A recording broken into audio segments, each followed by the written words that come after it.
What up, dude? What you doing, man? What's up? How's it going? Good, bro. Just talking with you for a couple of minutes. We need to talk like this more often, right? Oh, just with the visual. The visual, right? Look at quarantine and pandemics bringing people visually together, unlike Right. ever before. As a cohesive digital unit, right? Yeah. All right, buddy. How are we going to start this off? Want to start at the beginning or want to start currently of what you're dealing with? Ooh, I don't know. Maybe we could Quentin Tarantino this and start at the end and then, reverse it. Start at the middle, then we go to the beginning, and then we end it. And then they're like, what are we talking about? That way you got to watch the whole thing to get the full story. Right. Or do I play Russian roulette with your resume and we just start picking out that? I tell you That's what. Fun. All right. That's fun. Give me a year between 2012 and 2019. Give me a year. 16. 16. All right. Currently on your resume at 2016, we have Aztec Warrior, Dead South, Jack Reacher, and Roots. So tell me about Jack Reacher. What'd you do on Jack Reacher? Dude, Jack Reacher came to New Orleans. I was still living in New Orleans at the time. And the coordinator for that show, he has a very tight-knit unit that he brings from show to show. Right. So if any fights or any big stunt gags for Reacher were already pre-planned, prepped before they ever landed on our soil. So when they did get there, they hired stunt drivers for a massive scene on can't remember the name, one of the massive bridges in New Orleans. Gotcha. Because Tom Cruise had to drive a police car across the bridge at high speed. Of course he did. So every single car on that bridge, every pedestrian had to be a stunt driver to keep him safe and to counteract anything he feels like he wants to do. So basically that was a job that was kind of like a stunt extra because of the type of scene you was in ish. No, I wouldn't call that one a stunt extra. Stunt extras, I would call that in like, if there's a riot scene, if there's we did a TV show pilot this year where everyone's trying to get out of the city during an emergency and there's like everybody's running down the street. Yeah. Gotcha. That's kind of a stunt extra role. But for this, people use different terminology, but a lot of people call it grid. The grid is the space that he's driving on. Okay. So if he needed to swerve in between two mom-looking CRVs, we had to be in those CRVs to keep the right spacing for him to pass through. He was on a constant radio with us going, hey, can you move to the left? Can you move to the right?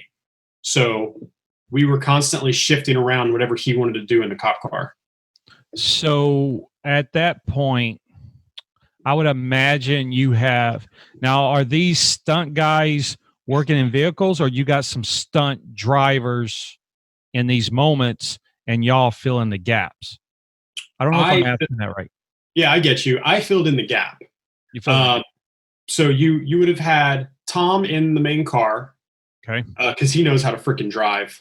Right. Like, there's nothing that we needed to tell or show or do for him. From what I heard, there's nothing he can't do. Not really. He's I think one of the only people in the business. It freaking kills me when some C-list actor, no one knows how to say your name, and he's like, I want to do my stunts like Tom Cruise. You think you do. Right. But Tom Cruise does stunts like a stunt man. Right. He's earned the credibility. He does. But, he communicates with the stunt team. The night that we prepped that drive, he was in the room. He was in the meeting. Like the stunt meeting, it was the coordinator and him and like 30 of us because it was a lot of vehicles. And he remembered people's names that night. I was super impressed that he could get on the walkie and go, Lloyd, can you give me like an extra car length back further? Yeah, no problem. Right. So everybody's in a room playing Hot Wheels. Everybody got their Hot Wheel car and they're practicing. Yeah. All right. So 2016 Dead South. What'd you do for Dead South? Dead South. Oh, that's a funny one. It's Dead South was a Confederate vampire love story. Wow. Okay. We shot that at the same time that I shot G.I. Joe 2, but Dead South didn't come out for years after. So it says 2016, but dude, I may have shot that in 2013. Oh, you shot it before. Okay. Years before. It shows up in 16 if I'm looking at your deal. Yeah, because it took forever to come out. It's one of those low budget movies that hit some speed bumps on the way out the door. But dude, that's one of those movies when you're in low budget movies, or let me reverse this. When you're in a higher budget movie and they assign you your spot, when they say, hey, you're going to double this guy. Right. For the most part, that's your job. Gotcha. You show up, you're doubling him, and then you help out where you can. You move pads, you make calls, but that's your job. Gotcha. When you get on a low budget film, they're like, okay, you're doubling 3 actors. You're going to rig. You're going to be the assistant coordinator. We need you to. I can imagine. Yeah, your responsibilities grow. So on Dead South, dude, I did everything from I doubled one of the leads. I played a bad guy, played a good guy. Every shot, every fall, every broken chair, every window, just whatever. Utility guy. You're playing a utility stuntman at that pretty point. Much. You're the Swiss Army knife of the stunt team. You know, gotcha. We made calls and helped hire other guys for that show to come in. We did rigging. We safetied actors on nights that there were no stunts. You know, so is that like a good movie to like, or a low budget movie is a good movie to kind of get your bumps in when you're up and coming? 100%. And on shows like that, you're able to give that opportunity to newer guys, you know? Right. Because I would imagine everybody's thinking they're trying to make it to the blockbuster, but for the way you just described this low budget movie, you got to do a little bit of everything and really kind of. It is a great learning ground. I'm going to bring up that same movie to tell you something funny about it. Dead South. Yeah, that's a great point. So I'm looking at the stunt list for that movie. Brings back memories. So there are guys who that legitimately was their first job. So they got to come in, take a bullet hit, you know, be a stunt vampire and get shot and go to the ground. And that was their first job. And at the same time, there were some veterans who we would call and say, hey, I know you're busy. Right. But we got this really cool spot. Would you please come play with us? You right. know? Because you need the experience probably at that point. For them? No, like you need an experienced stunt guy in certain moments. Yeah. You know, we had some roles that were a little bit above what their budget was. And we say, hey, buddy, you know, the paycheck's not what you're accustomed to. You'd be doing us a favor, please. Good. All right. So also right above it, I see Aztec Warrior. I'm not familiar with that one. What is that? To my knowledge, that never came out. And it's a shame because that was such a fun job. Louise Guzman, he's a comedian actor. Yeah. I had a scene playing let's call it a luchador in training, and I smart off to him. So me and him are squaring off with each other, and he's constantly ripping jokes at me. He's like, come on, little buddy, you got something for me? Like just agging me on. I would imagine you're taller than him, right? By like a foot. Okay. Yeah. So I run at him, and he just gives me like one of those OG wrestling like clotheslines. Wow.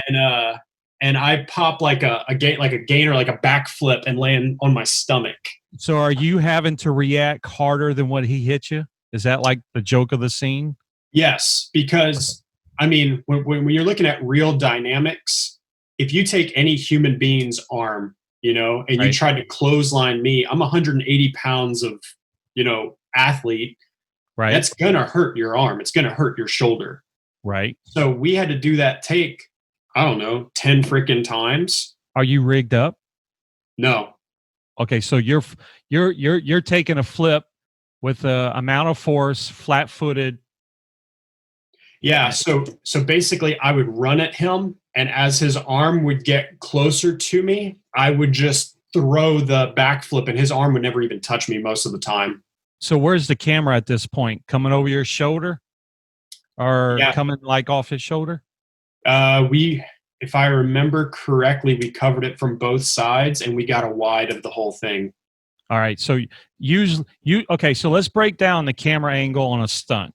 So I would imagine you got the point of view from him, the point of view of you, and then you got the wide. So the majority of stunts are shot 3 times on average. I think that's like a safe average way of seeing it, but it really depends on the coordination of the people. You know, if you took me and another stunt person who could truly give me that hit, you might only need to get it once or twice from 1 or 2 angles, right? Because there's nothing fake about that moment. But when you involve an actor and you want to keep them safe, and especially because he was always ad-libbing, like every take he would throw a different joke at me before we did it. So you're really paying attention to timing at that point. Big time. Gotcha. I'm looking at him. We have our eyes locked, and he would if I'm trying to remember, it's been a while, but he was giving me like a lot of these, and then he would put his hands down and say a joke and give me another one, and I'd run in. Right. You know, but you have to make it look natural. You can't look for the cue and then look back. Right. And then if I remember correctly on that, we did a clean fall for me where he didn't do the clothesline, and I just popped the flip and got the aftermath. So you saw me hitting the ground, and then the camera goes to him for his reaction, like, yeah, I'm the best. Okay, so when's the first time you did a flip? Where did you learn how to flip at? I learned how to flip from a group of friends not too far before that job in New Orleans. There was a gym there that used to give us a couple of hours of like let's call it an open gym, you know, like when they weren't in use. Now, when you say gym, are we talking like a gymnastics parkour place? Yeah, it was a gymnastics place. Okay. So they would, in their like off times, they would say, hey, give us $10 and you can come use the space for 2 hours. You know what I mean? Finding times like that and finding the right people to train you was the only way at that time to get any better. There's no stunt school, you know? Right. And you really can't go to YouTube for stuff like that. Gotcha. So, I mean, it's hands-on, I would imagine. Yeah, extremely. Yeah. So back then, popping a flip into a teenager gymnastics foam pit, right, was like my first intro to coming off the ground like that. I can see that. And then here's the thing about stunts, and I'm glad that we're going to put this out there right now. When they called me for that job, they said we want Aztec Warrior job. Aztec Warrior. Okay. That was a small job. It was like low budget. It was like a day of work. You know, when they called me for it, they said, "Hey, we heard you have fight experience," and I said, "Yes, I do." And they're like, "Can you act? Because we might need you to toss a line back and forth with the actor." And I said, "Yeah, absolutely." Both things I felt completely comfortable with. Okay. I get there on the day. Contracts are signed. I'm in wardrobe. Right. They're literally setting up camera, and that's when they come up and go, "Hey, you know what'd be really cool is if when he clotheslined you, if you did a backflip and landed on your stomach."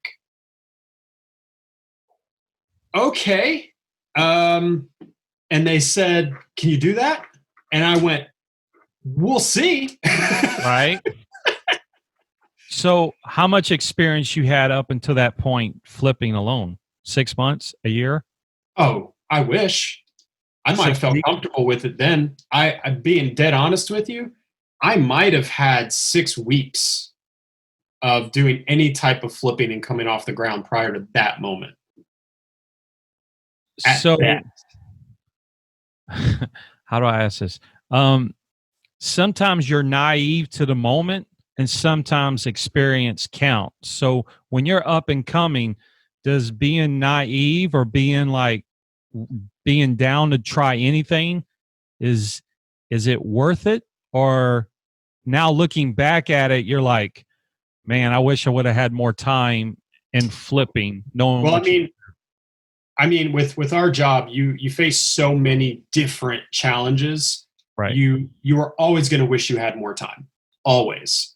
The things that I think that I'm good at, I wish I had more time to have been better at, you know.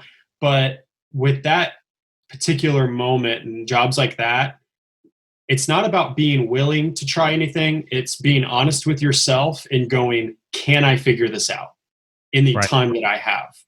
And there's been times where I get to set and at the very last minute they'd go, hey, it'd be really cool if you did this. And I'm like, yeah, I sure would. I can't do that. You know, on that day, with what I was given, with Louise, with how professional he was, Right. you know, with that particular coordinator, understanding that that wasn't my forte, you know, they asked me that.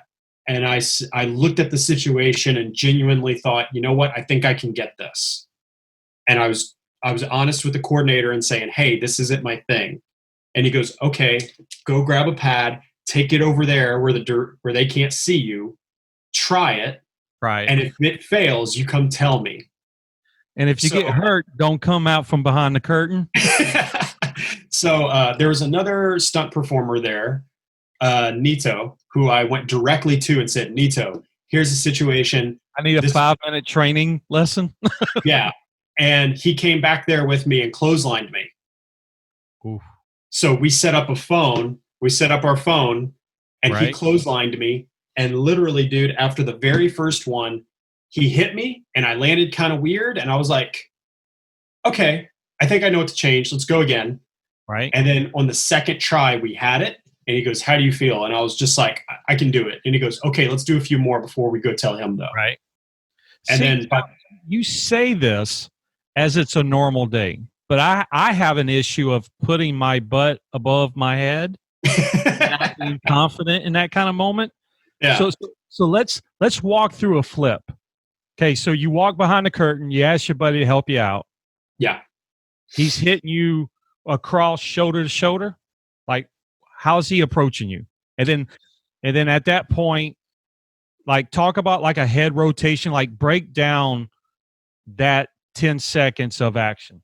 Okay, so if this move was really happening in real life and you were clotheslining me, your arm would make contact with me hard enough to make my bottom half continue the motion. You're stopping my top, my bottom half's continuing, and then I'd either go straight to my back or miraculously, backflip, right? Right. With this situation, it's the complete opposite. He starts the motion of the clothesline, and I have to register that. My brain goes, it's coming. Before his arm gets to me, if this is my body, I can do this with the camera right here. Right. As his clothesline is coming across, this stacks. This looks like they're touching, but they're not. Right. So as his arm comes up, I start to throw the backflip on my own. Now, are you walking into this stunt or are you flat-footed? Okay, so you're taking about a 3-step drop, kind of like, yeah, and then running up. Okay. Yeah, we were kind of circling each other, kind of like a sumo wrestler situation, so you can about imagine that kind of distance. A square off a little bit? And then getting pissed in the scene and going, and running. Gotcha. Yeah. So as his arm comes up for it, I start to throw it. I kick my foot up. I put my hips up into the air and I start the rotation. When he sees mid-motion that it's safe and I'm under, he finishes the clothesline. What probably more of a snap style? It's like a timing of he knows you're clear, so that's when you see the end of a punch. Yes. Is that the way you say? Okay. All right. Yeah. So we kind of play ping pong with responsibility. He starts it, I go to cut the flip, he finishes it. Gotcha. And in a perfect world, we never make contact. Okay, so in a flip scenario like that, don't they have a saying like it's all in the head? Your body's following your head, and like the body follows the head. So are you leading with your head the whole time? Or are you leading with the body? So, even to this day, I'm not a professional gymnastics or parkour person, right. And I'm sure they have their own way about going about this. But for me, I'm 6 foot, 180, doing this with a guy who's shorter than me. You got a little bit of ground to clear at that. So what I had to do is when I took off running at him, I actually made myself smaller to where his clothesline made sense. Because if he clotheslined me, it hit me here. Right. And then you're just buckling. You're not flipping. Right. Gotcha. So what I had to do is get under it to make it make sense. And for me, it was 100% kicking with my feet and my hips, getting my hips up as high as they possibly could. And once they were up and I was clear of him, I could spot the ground and just go to my stomach. Now, is this a true flip or is this a WWE flip? Oh, it's a WWE flip. Yeah. Okay. All right. Yeah. 100%. Now, I like this. Okay. Pick another year. Let's push it a few years and say like 18. 18. Yeah. All right. So right off the bat, I see you've got a handful of series on MacGyver. Let's talk about MacGyver for a little bit. Dude, MacGyver is such a fun show to get a call for because they're so out of the box. Like every time they call you, it could be an explosion, it could be a vehicle, chase scene, it could be a fight scene, it could be wires. Like that show kind of covers the whole gambit of stunts. They do fire burns on it. Right. You know what I mean? So every time I've worked that show, it's been something different. It's always been fun. Because of that style of show, like any kind of crime show or anything like that. So right. How many episodes did you do? I didn't even see. I did a handful. I've done a couple episodes each season of the show. Okay. Yeah. So I see right here it says stunts uncredited. Why would something say uncredited? Like educate me on some of this. That's an IMDb thing, and it's a little weird because, quite frankly, when people talk about our credits in the industry, every time a SAG union show, which is Screen Actors Guild, right? Every time I've gotten a job that was, according to our union, it was a real show. That's a credit. That's a mark on your resume. Okay. But sometimes when you put stuff online, they don't read it all the same. They don't read it all the same. Okay. And quite frankly, just because I worked a show doesn't mean that when that show goes to air, they're going to put my name in the credits. Some do, some don't. So a little bit of gray in the middle when it comes to crediting.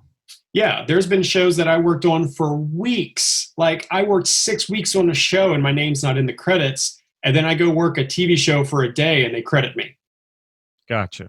All right. So 2018, you also had The Strangers, Pray at Night, and was it Superstition? You had those right there? Yeah. Strangers was really cool. I love horror stuff. Okay. The first couple of times I ever worked horror in my career, I didn't like it because it became this stigma. Like if you work a horror show, you're going to get covered in that syrupy blood. Right. And I know everyone's first knee-jerk reaction. They're like, you should be, appreciative you had the job. We are. But when you work a 16-hour day and you got to drive home in your own vehicle and get into a shower and get up all the red blood out of your hair, come back and talk to me. Is this the red dye cornstarch syrup mixture crap? Dude, let me tell you too, every special effects team, every props team, every makeup team, every team in the industry makes blood a different way. Okay. And I love it when I work on a new show. Don't move at all. What's that? I said either super runny or it's like a gel, right? Like I've seen different versions of it where it's like it's a gel and it dries like a glue. Yes. Gotcha. Now you see, I've worked with a couple people that instead of putting that crap on you, they do makeup that legitimately dries to your skin, but it still looks shiny. Okay. And like you could like do this and it doesn't budge. Or you become a human bee trap. One of the two. Gotcha. My favorite thing is when you meet a new person in that department, and they say, "Oh, don't worry, this isn't going to stain anything." You just jinx it. All of our pads, all of my safety pads underneath my clothing come back pink. All right. So, Ozark. Okay, 2018. You got some Ozark credit right there. Yeah. Right? Talk about Ozark for a minute. We see Ozark's the complete opposite of MacGyver. Like MacGyver, not that it's a bad job, it's a great job. But on MacGyver, you know you're going to show up, dress as like an army guy, get yanked away from an explosion, and there's a helicopter. It's like madness, you know? Right. I feel like working on MacGyver is like G.I. Joe light, you know? Gotcha. Ozark is more about safetying actors in unusual situations, you know? I doubled an actor on there driving a van, and the van had to pass really close to camera at the end of the scene. So that's a safety concern for both the actors and the camera guys, you know? So complete opposite of what you did on Jack Reacher, in a way, right? Right. So this, where it's a group and y'all trying to navigate, and here you're just watching the safety in a moment to where nothing gets crossed and anybody gets hurt.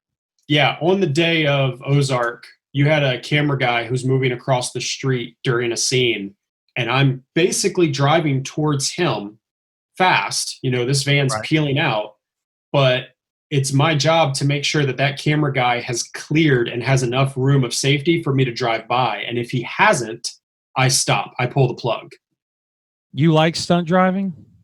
I don't. I can do it. I've learned a bit of it. Right. It's impossible to work this long without picking up stuff, but I believe in specialties. I believe in the guys that have put 10,000 hours into stunt driving that know what they're doing. Right. And, you know, let me clarify too. When I got called that day, it's because the coordinator knew, he knows I'm not a stunt driver, but he knew that I could handle that scene. Right. Yeah. If really you're not working with actors, you're just trying to time it with the camera guy. Yeah. Right. Okay. And so I had trying to get this shot in versus a group of actors and no one getting hurt. You're working with another non-actor at that moment, trying to get a particular shot. Right. Right. And we had an actress in the passenger seat that he was getting a clip of with the camera as we drove by. Okay. So it's my job to make sure she's okay, she's safe, and make sure that the camera guy was safe for this. Should have been a simple shot, you know, right? But they safety it by putting guys like us in. Now, if they needed that van to drive down the road and pop a 180 and peel out, I would not have got that call. Gotcha. Yeah. Have you ever done a 180 in a car? I have, both on purpose and by accident. Yeah. All right. So so when have you done it, or what stories can you tell about that? I got a great story. I could tell you all about all the ones that went right, and I feel like that's more boring. I'm going to tell you about the one that went wrong. Okay. Hey, went wrong on purpose or went wrong in training? We're gonna call it wrong in the funniest way possible. Gotcha. So this was on Geostorm, which came out in 2017. Okay, so you filmed this in 16? Yeah, I filmed Geostorm a few years prior. They had some conflicts with other films that were booking certain theater dates, and it kept getting pushed back. Okay. It was also extremely CG heavy, so it took a while. Gotcha. Okay, so I have been working on this movie for weeks, and we've done a variety of stuff. I was doubling Jim Sturgis, one of the lead actors, and there's one night where they kind of changed some placement of things around, and there is a scene where an actor's being arrested, and all these cops are driving in, like, you know, the cavalry has come.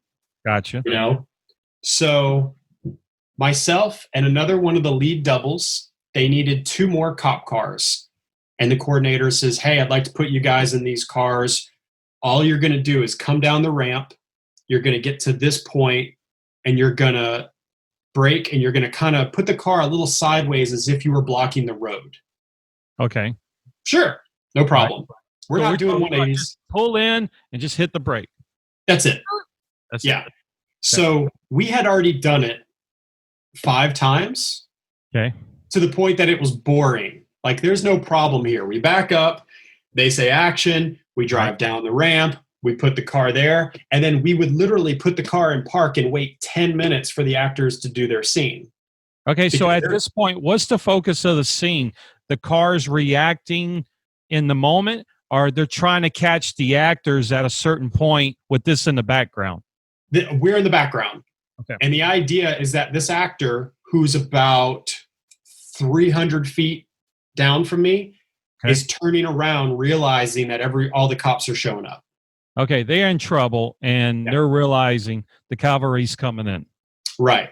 So we had done it 5 times or so. I'm in my car by myself. The other stunt guy's in his car by himself. With the way we would park is we could almost like see each other across the median. Right. We're blocking these roads. So we're just going through the paces, and then they change something and say, going again. So we back the cars up, we go again. Now, these cars are not actual police cars. Right. They are cars that they bought for cheap from some used place. They put lights on the top. They put stickers on the side, made them look like spare police cars. These cars are not cut out for extreme use. Gotcha. And on one of the takes, I was completely fine. I'm coming down my ramp, and mentally we're supposed to be coming in a little hot. And I had already kind of made a note on when I needed to start braking to hit my mark.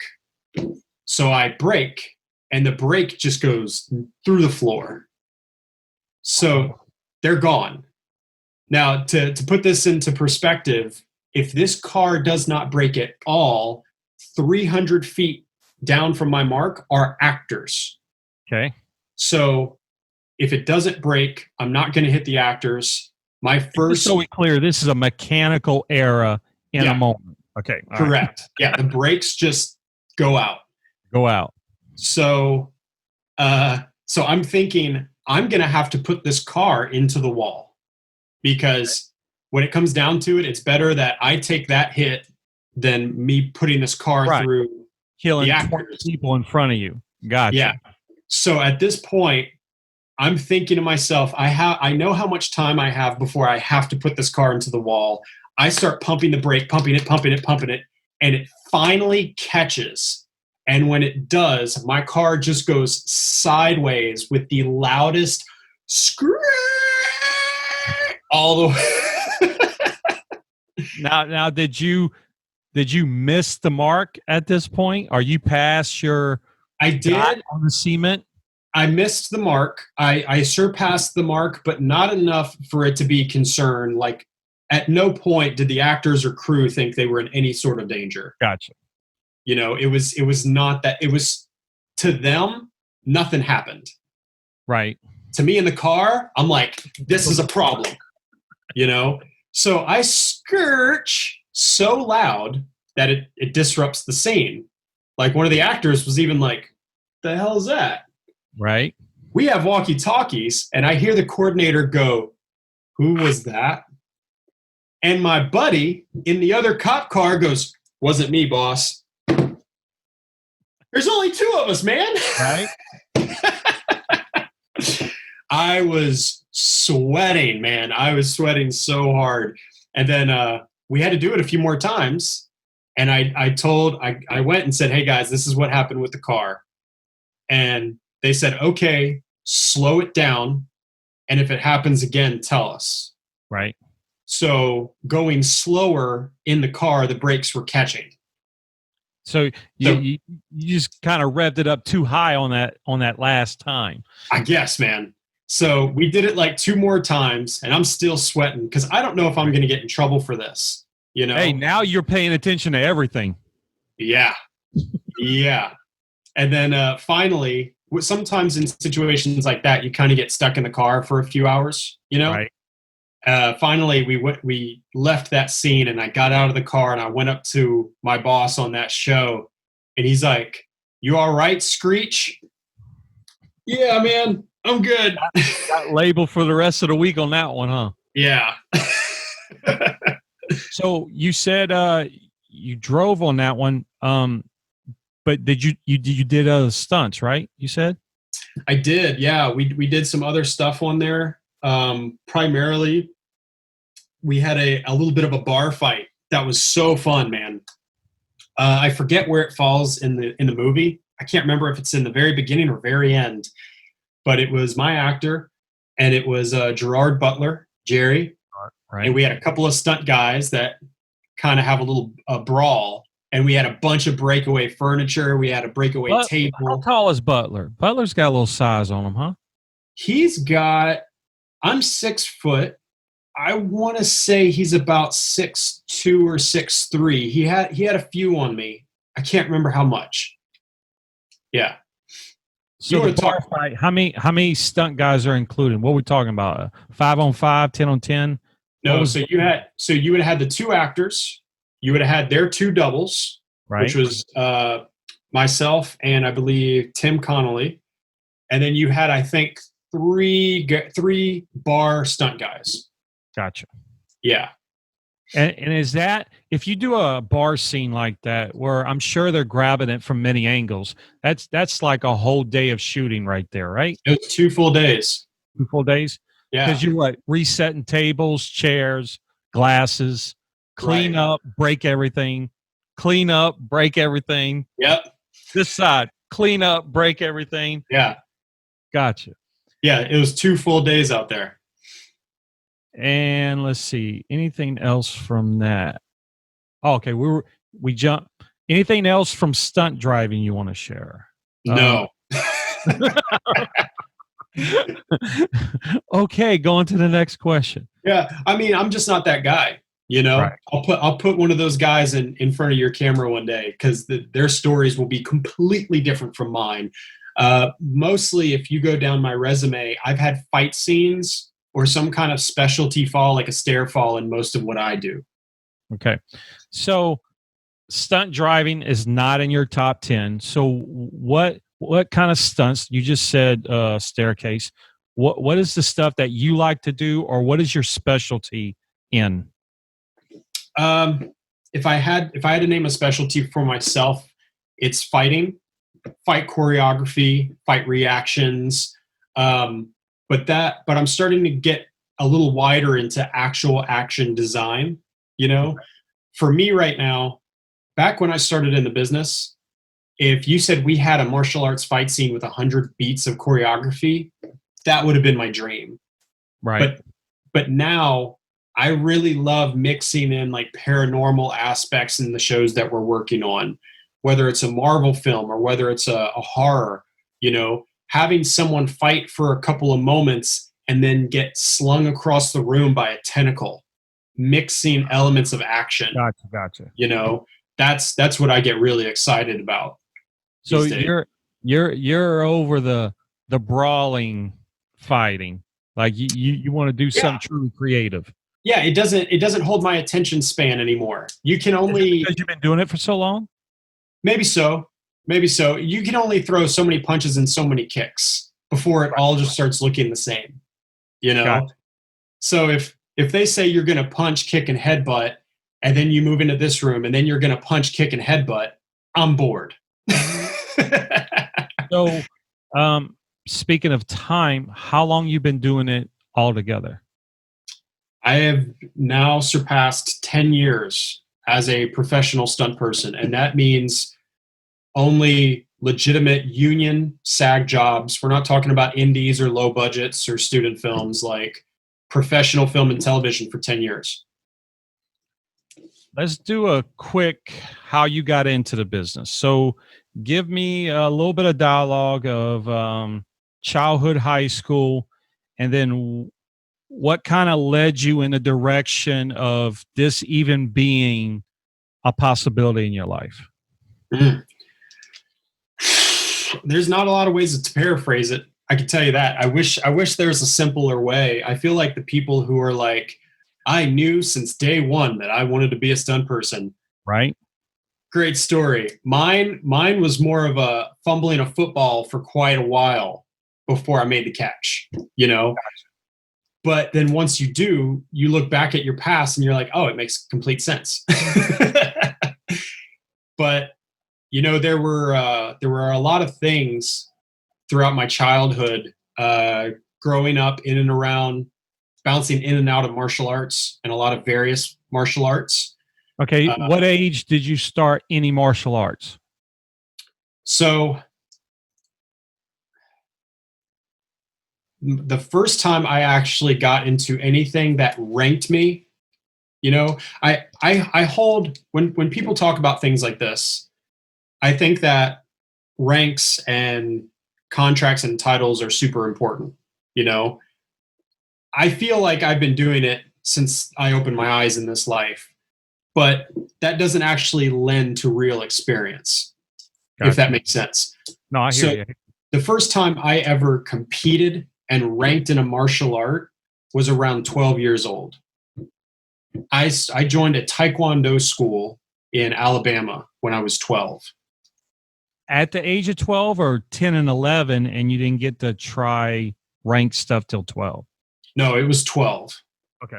Now, I had went to martial arts classes with friends here and there and did free programs prior to that and had little tastes of it, you know, when I was a kid.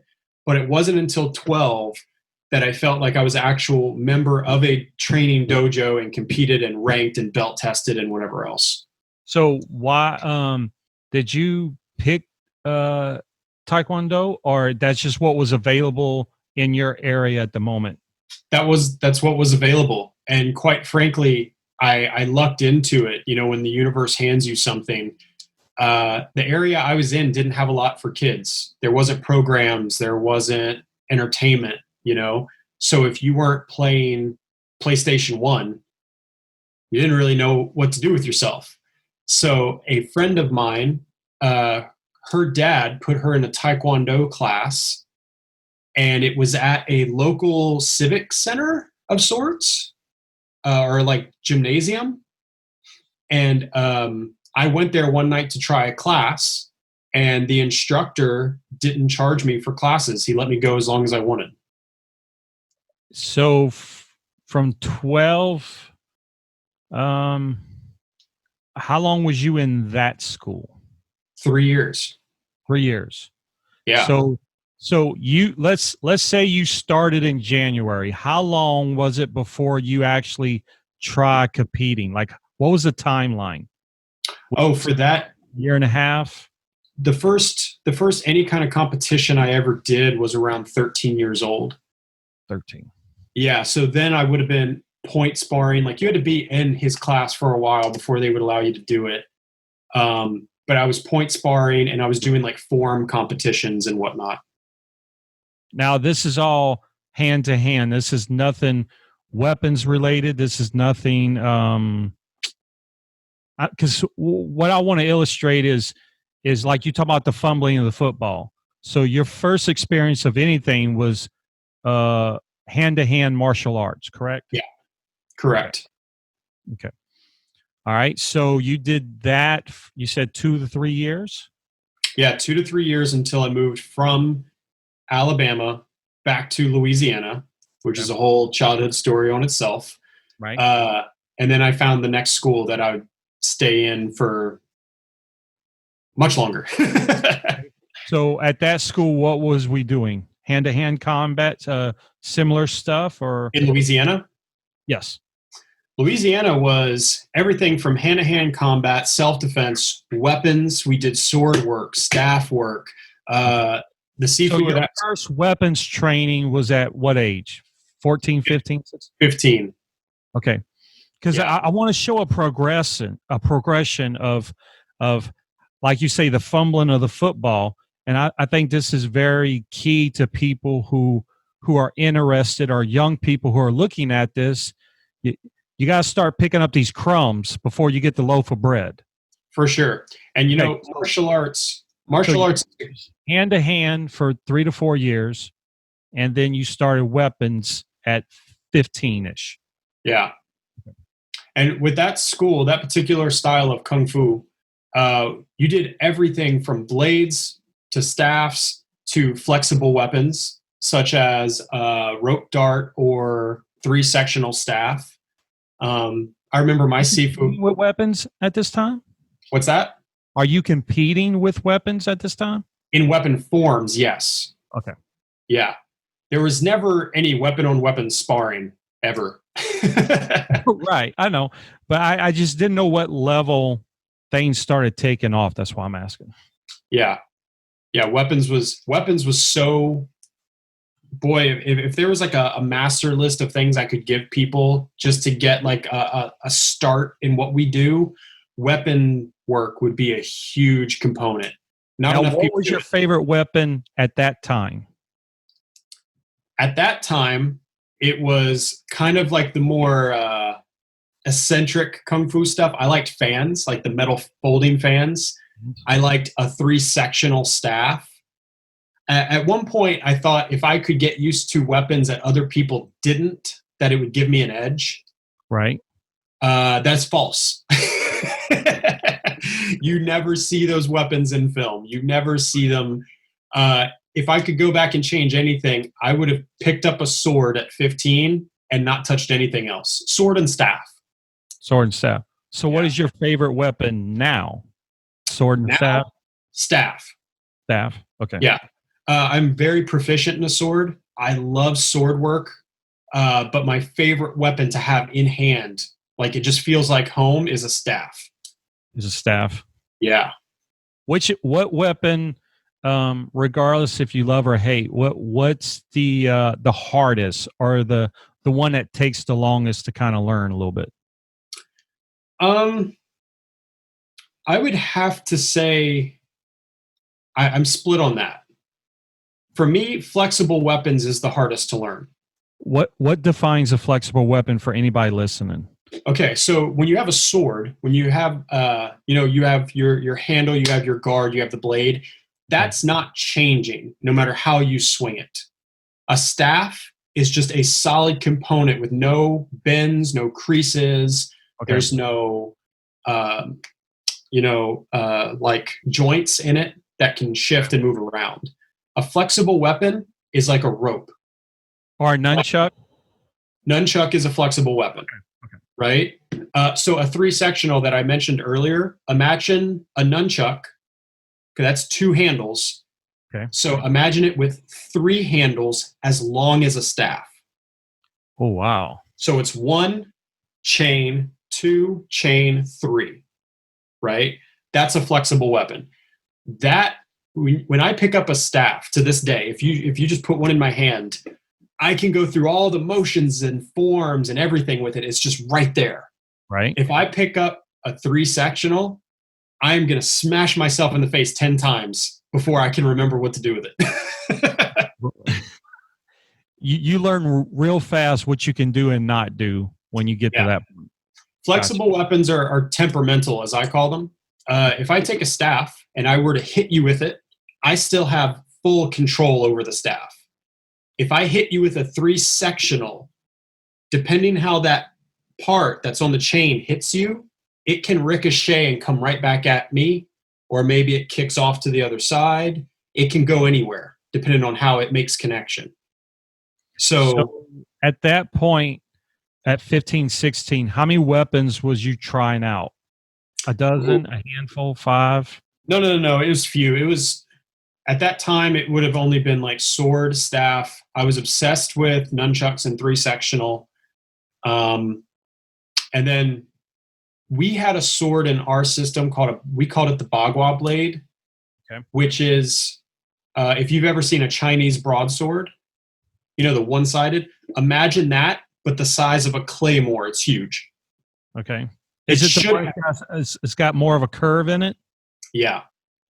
It's not a straight blade. It's got the kind of like, it's a bigger curve to it, right? Correct. It should have been used with 2 hands, but we always trained it with 1 for the sake of building up strength and endurance in the arms and wrist. Yeah. All right. So you're at a school in South Louisiana. Yep. How long was you in that school? Off and on, because that was the years of high school and then having to get a part-time job for life and whatnot.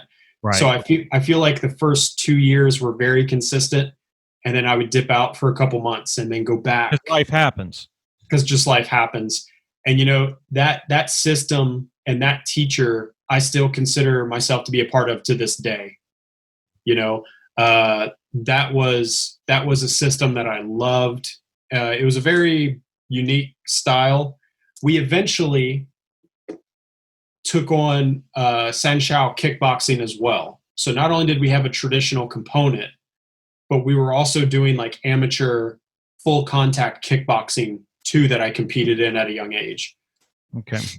So, what would be the next thing in your timeline that in the fumbling of the football, as your words, what's the next thing that started taking place after that? Well, along the same timeline as that was various, I don't know if you recall, but like theater productions that happened at my high school. Okay. And so on and so forth. I was always a part of productions one way or another, whether it was acting or helping out in some other fashion. But we also had like a little improv club for a while back then. So I was always playing some kind of character, some way, shape, or form. Okay. And in those little moments that were peppered across my, upbringing, that was some of the most important things that led me to becoming a stunt person. Being a stunt person is not all action; it's acting. What else was you doing in high school? As far as any kind of art related? I was in music constantly. So marching band, drum corps, and so on and so forth, which is funny. There's so many jobs and so many things that we do in our life that you think, okay, this is done. Nails in the coffin. That was a good phase. And then it comes back up. Well, that's why I wanted to make sure you brought up the band, because I know what we could be talking about in about 10 minutes. That's Okay, so at the age of 18, you have 4 to 5, 6 years of martial arts, various training. Yeah. You got a couple years of introduction to weapons. You got a year or two from high school of theater production. Yeah. Okay. And then what was it? Final Exit? Remember all that? There you go. And the acting? See? Yeah. And then from there, you was in band, so a little bit of art, working with other people, formations. Okay, so now we step out of high school, which was what year? Oh my God, I'm drawing a blank. What year you graduated in? 2005. 5. Yeah. I almost said 4, but I was like, that's not right. Because I remember the kids in the house. It was after Caleb. Yeah. Okay. So, all right. So you're 18, 2005. What happens over the next couple years in the fumbling the football, as you say? Oh, all creativity ceases. Right? Because real life happens. Yeah, real life hits.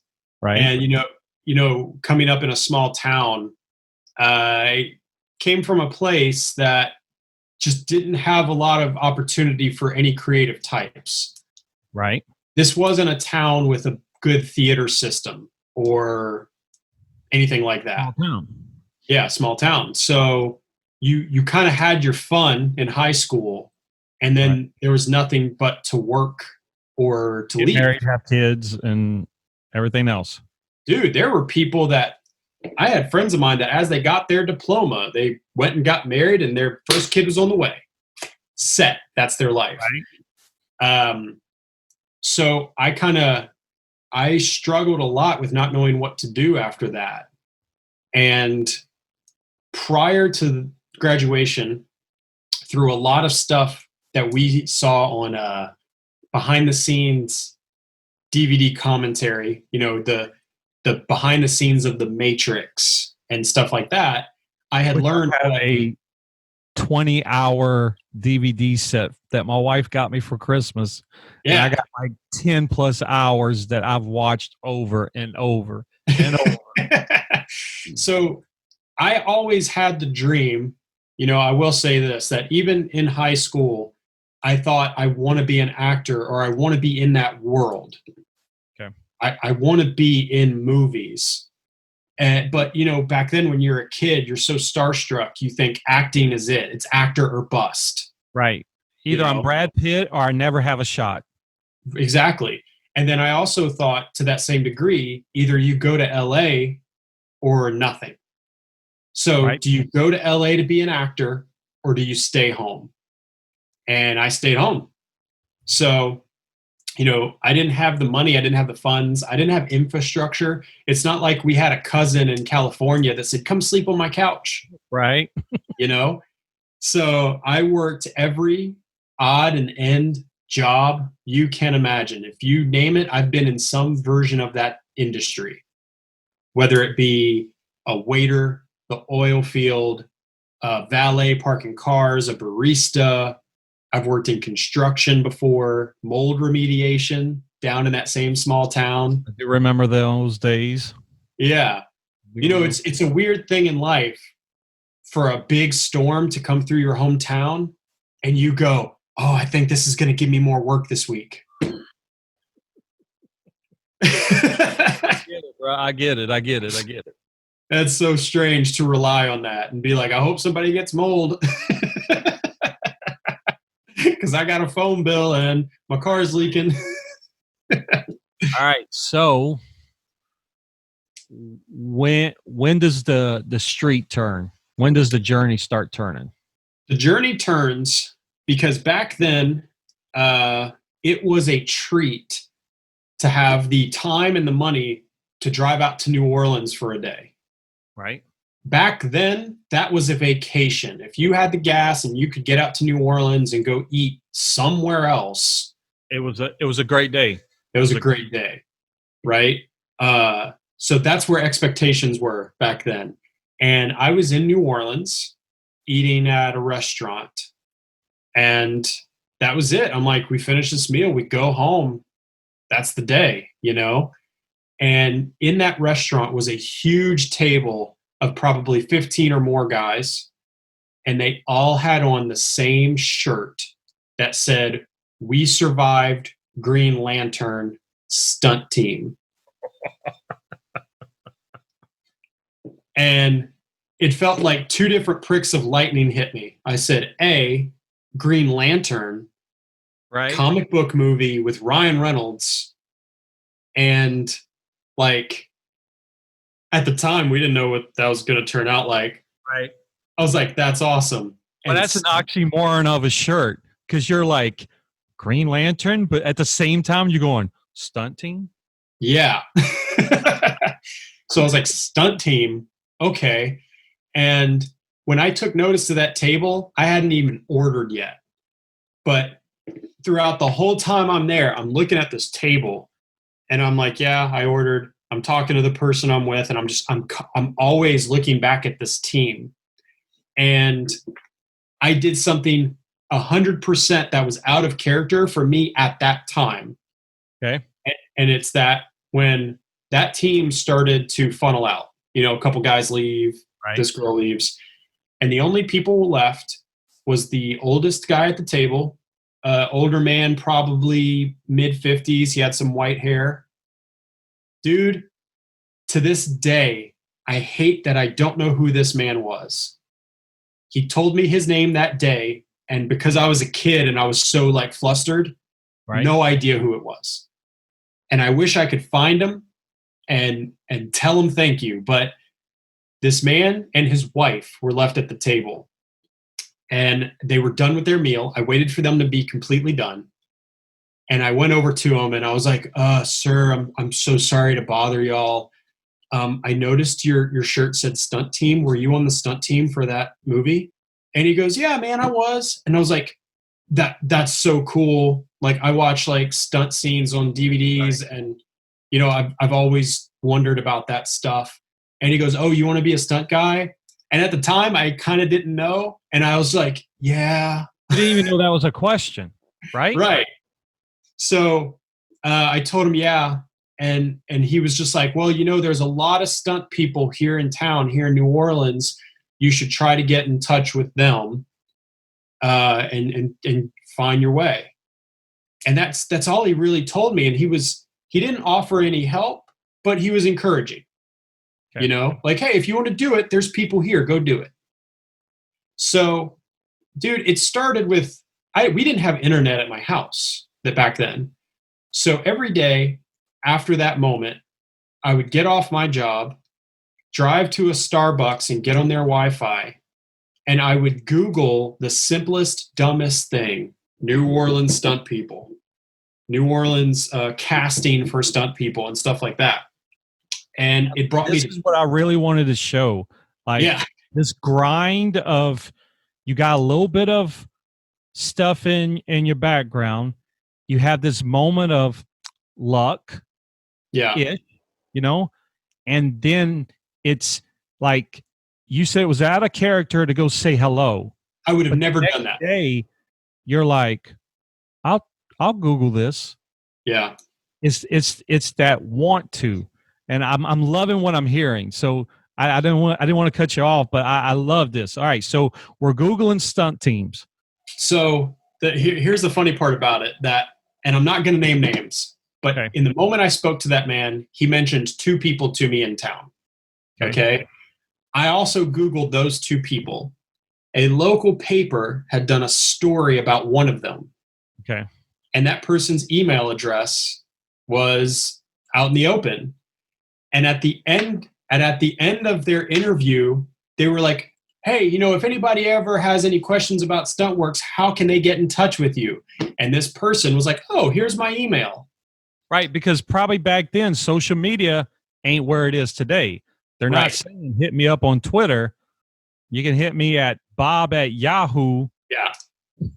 So I had this email address, and here's what I'm going to love telling you about. All right. Tell me.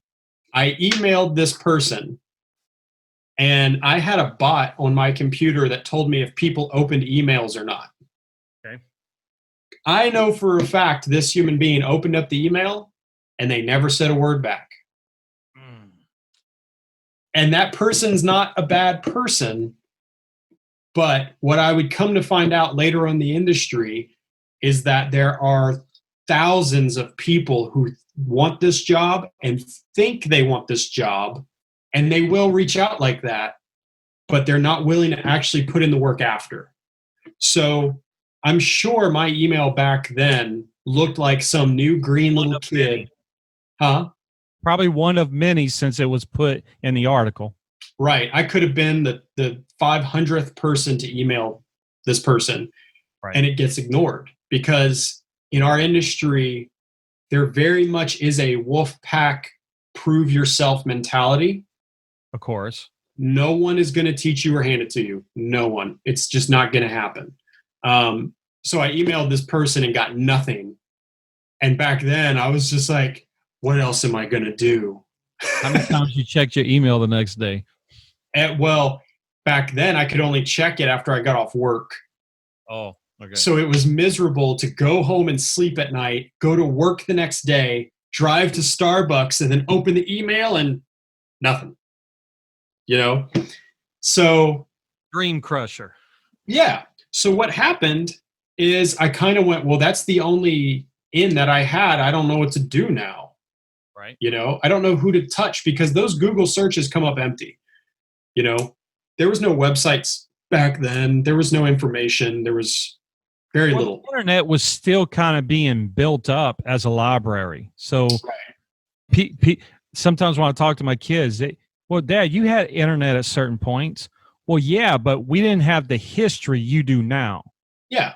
You know, YouTube was out, but there was cat videos and 100 people on it. You know like, you know, if you wanted to find out stunt people in your area today, you can find a stunt directory page for almost every state. You can go and see every stuntman and stuntwoman in New York right now. That wasn't available back then. I had no clue who was and who wasn't, you know? Now, this was 2009, 10, 8? This would have been honestly probably earlier, 2008 or 9. It was at the tail end. You know, we can find out by looking at Green Lantern because they had just finished filming. Let's see here.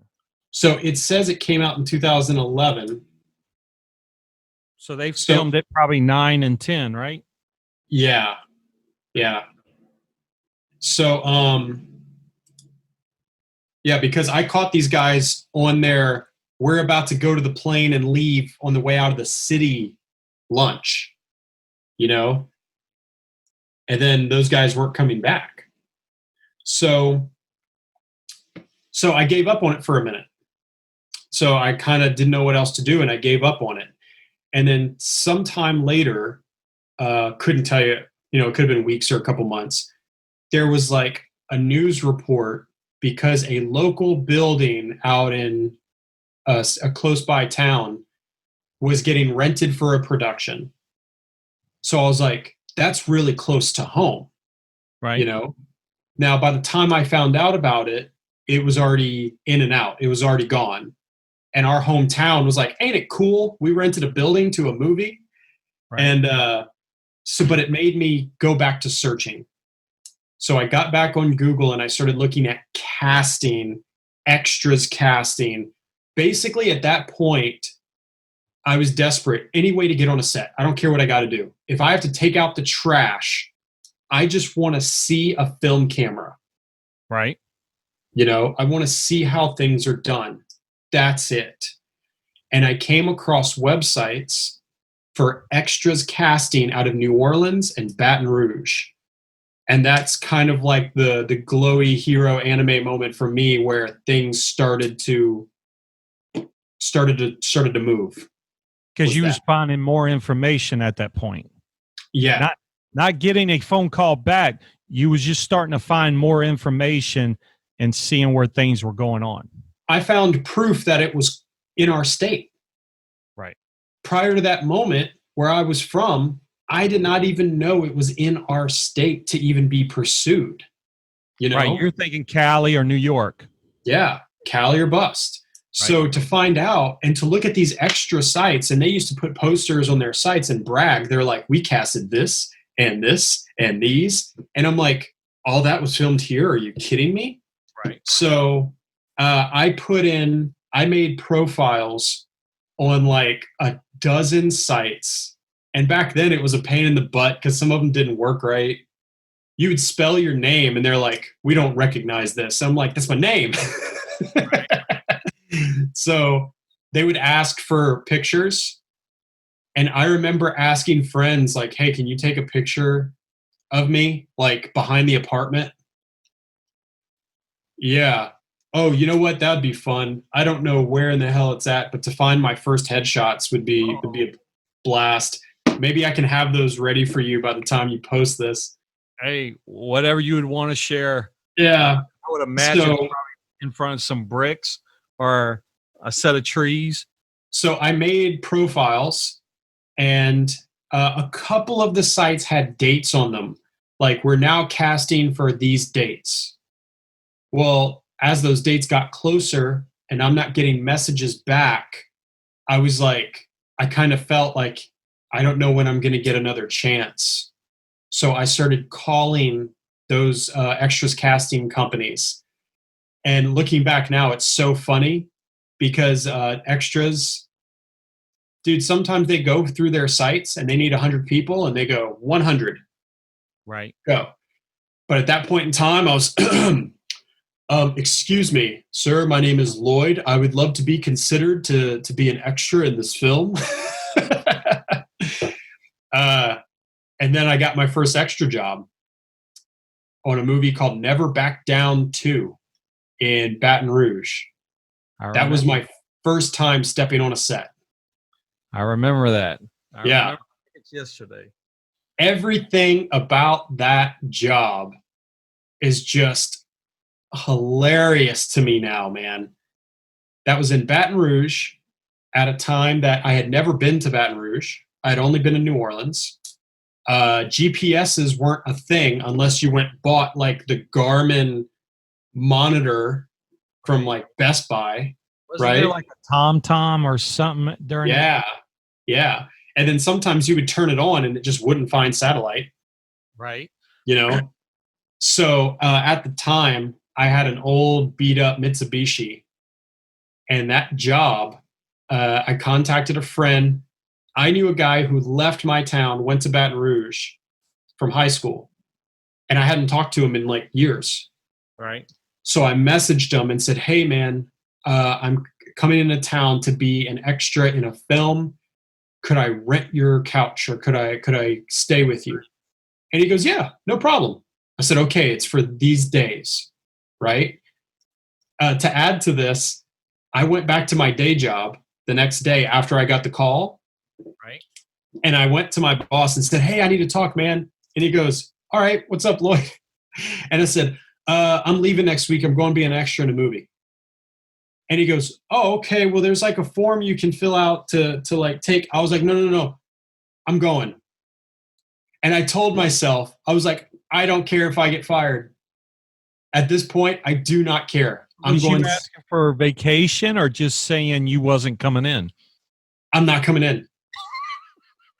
Straight up. Like, and dude, again, right? Again, completely out of character. And it wasn't because I thought I was special. It's because I was like, I have to do this. Right. I not once walked into his office like, I'm in a movie. No, it was, dude, I'm going to be in a movie. I have to go take this. I got to try. So I went in and he was such a nice guy. And he was just kind of like flabbergasted. And I was like, I have to go. And he goes, oh, okay, let me know when you'll be back. So I drove out to Baton Rouge and I get to my friend's apartment, and I kid you not, my car breaks down in his parking lot. Like, you know when you turn a piece of crap off and you hear it make a noise and you're like, I think that's the last time. Right. You turned it off. Not that when you cranked it. When you turn it off and yeah, gone. So I was like, okay, I'll deal with that in a minute. I go to knock on the dude's door, and there's a note. And I ended up trying to call him, and he didn't answer. But this jerk who said I could stay with him said, hey, I decided to leave town. I'm going to such and such. Sorry, I can't help you out. So no key, no stay on my couch, no nothing. I get to Baton Rouge, no car, no place to sleep. And I'm like, well, I'm here. I just got to figure it out. So for the week that I worked on that movie, I slept in my car. There was a Anytime Fitness gym that was about a mile away. And I would basically go from my car to set, pass my car up, walking, go to the Anytime Fitness, shower, and go sleep in my car for that night and go back to set. Okay, so let's break down that afternoon. You go to the gym and back. In that moment, are you having the what the hell am I doing here moment? Or when you look back at it, are you like going, man, that was like the best moment of my life when we talk about this journey? Like how are you looking at it versus now and then? Not that much different, honestly. You know, and a couple people who know this story, or like, you know, family members who went, oh my God, I'm so scared for you. You shouldn't be doing that. I'm like, I don't care. Right. You know, it sounds very sacrificial. And I know some people look at stories like this and they're like, the sacrifices you made And I'm like, it didn't feel like a sacrifice. At that moment. In that moment, it didn't feel that way. To me, it was either you do this and there's no turning back, So it kind of made stuff that should be hard easy. I'm like, okay, so I'm not going to sleep that great in my car seat, but I'm on a set tomorrow. I have to put my contact. Dude, I was still wearing contacts at the time. That was so rough. You're in a car, right, like using like your mirror, like trying to like take them out and put them in and pray, be like, please don't split. Don't let me lose a contact this week. So can I ask you what you made on that first job? Oh, it was, let's do the math. This will be funny. So that first job was $80 a day for 5 days. It was $400 before taxes. Which isn't bad in that moment. I mean, it basically didn't, the money didn't live exist on that, but in that moment, by the end of the week, you're like, I got like almost $400 coming to me.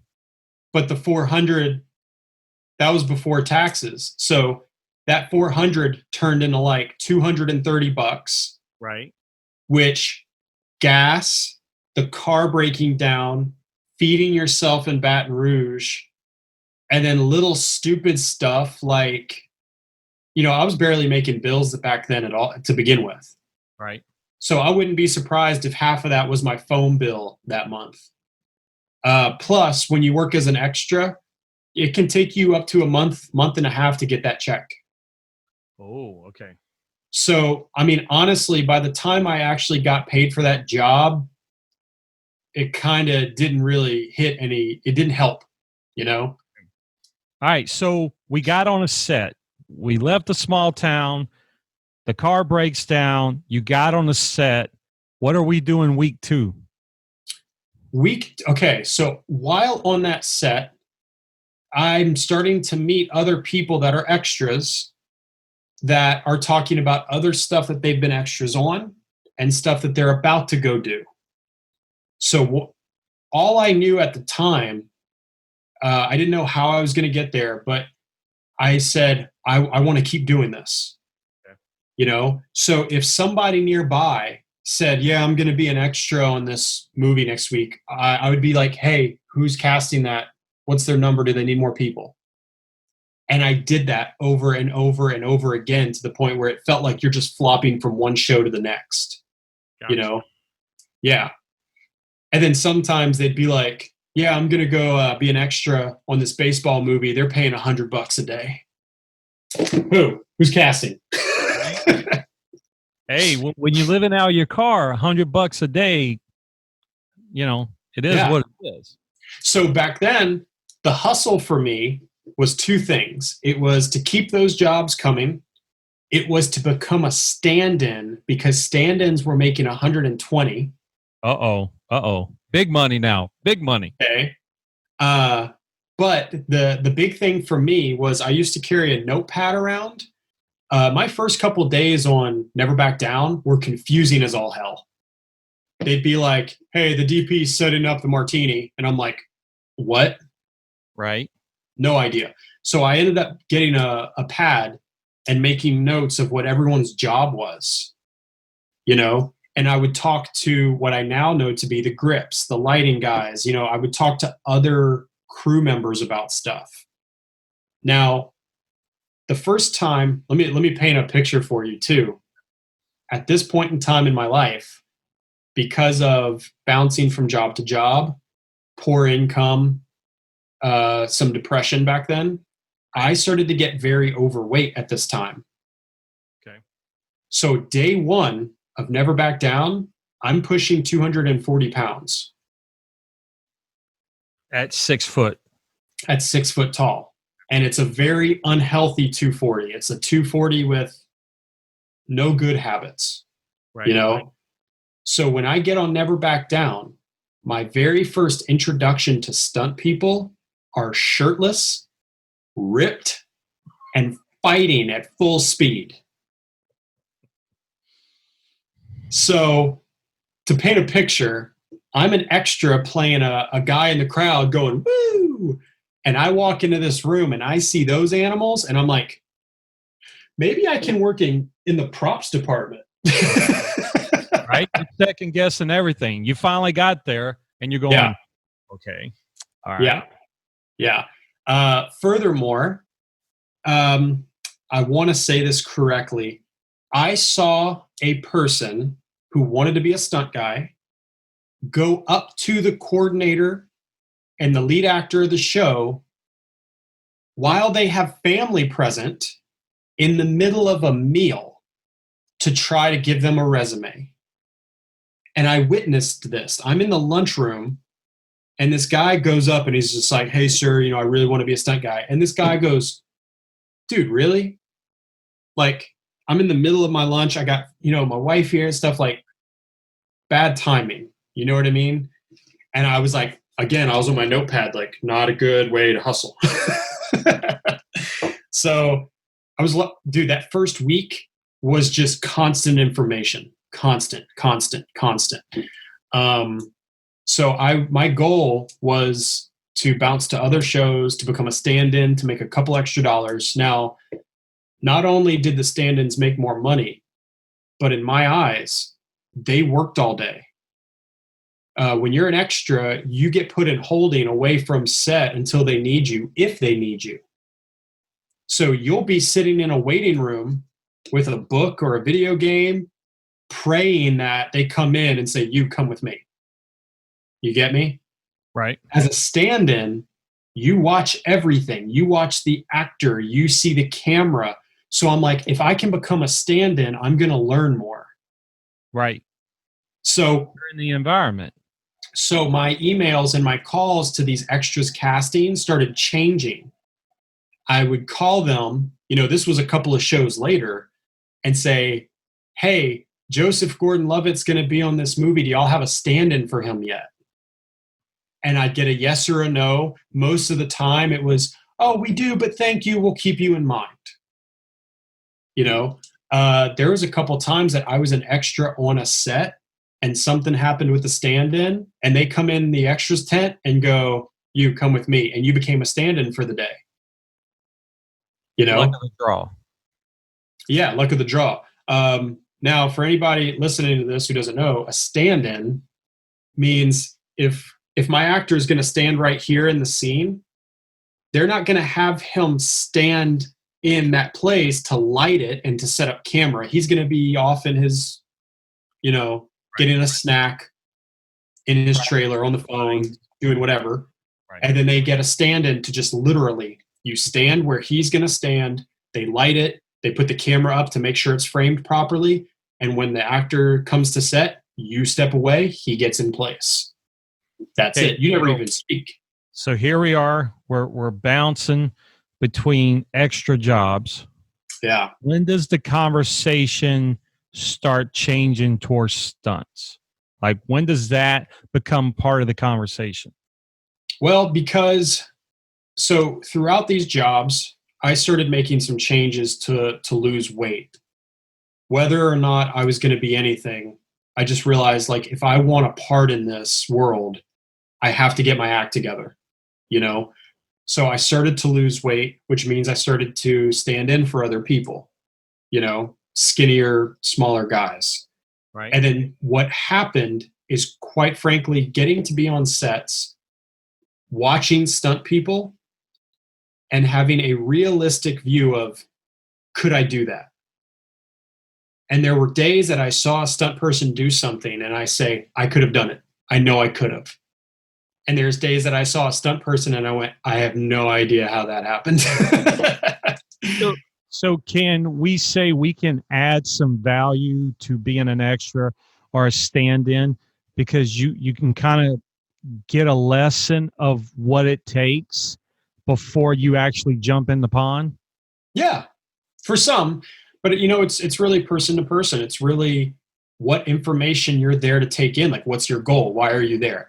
My goal, the only reason I was ever an extra wasn't for the $80 a day. It was to see the work. Right. You know, and quite frankly, some people, their day-to-day job is being an extra on whatever movie comes to town, and that's just work for them. They make their paycheck. They love it. Right.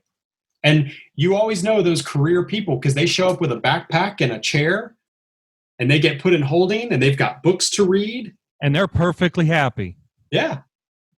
And I never brought a chair because I was like, I need to stand up and be looking at everything.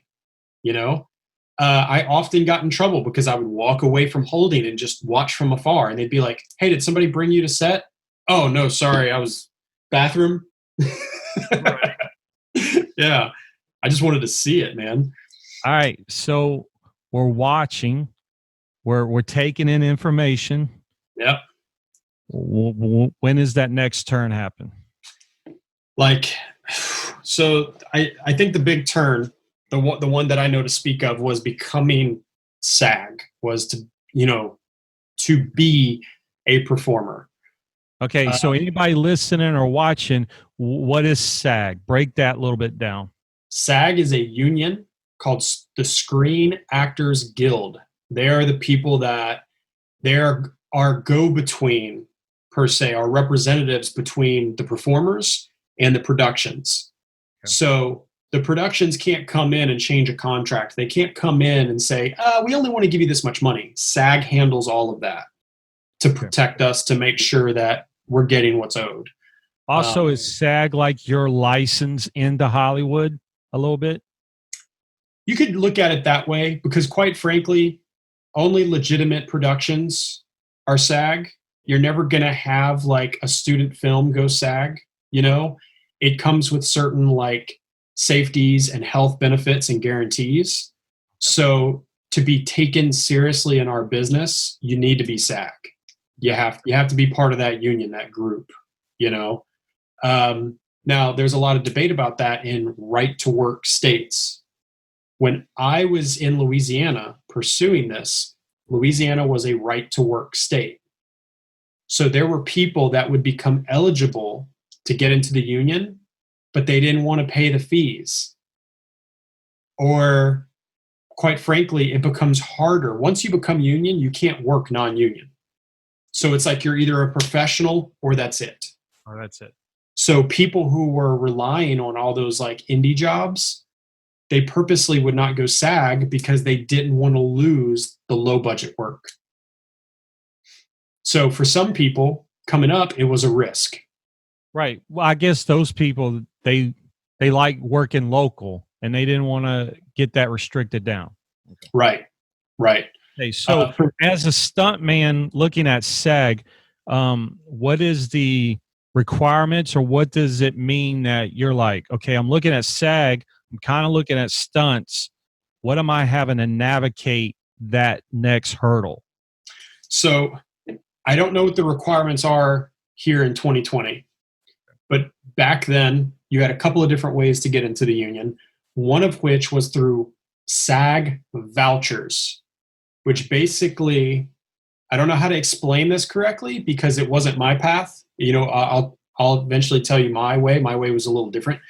But back then, if you could become a SAG extra, they were featured. They got paid a little bit more, but that didn't happen in Louisiana because it was right to work. Yeah. So there were some hurdles there. It was very difficult to become SAG in a right to work state. But if I was in LA and I was a SAG extra, you know, I was featured, I was put in a TV show or whatever, still no dialogue, no performing. You could collect these vouchers from production. And after you had so many of these vouchers, you could send them in, turn in like an application, and they could evaluate it, whether to put you in the union or not. Okay. Right. So it's kind of like a preschool before the school. If you got enough experience, even though you didn't get, let's say, full credit, they would still consider you of how much time and shows you were on at that point. Right. They were basically saying, you know what, you have enough professional hours for us to take you in.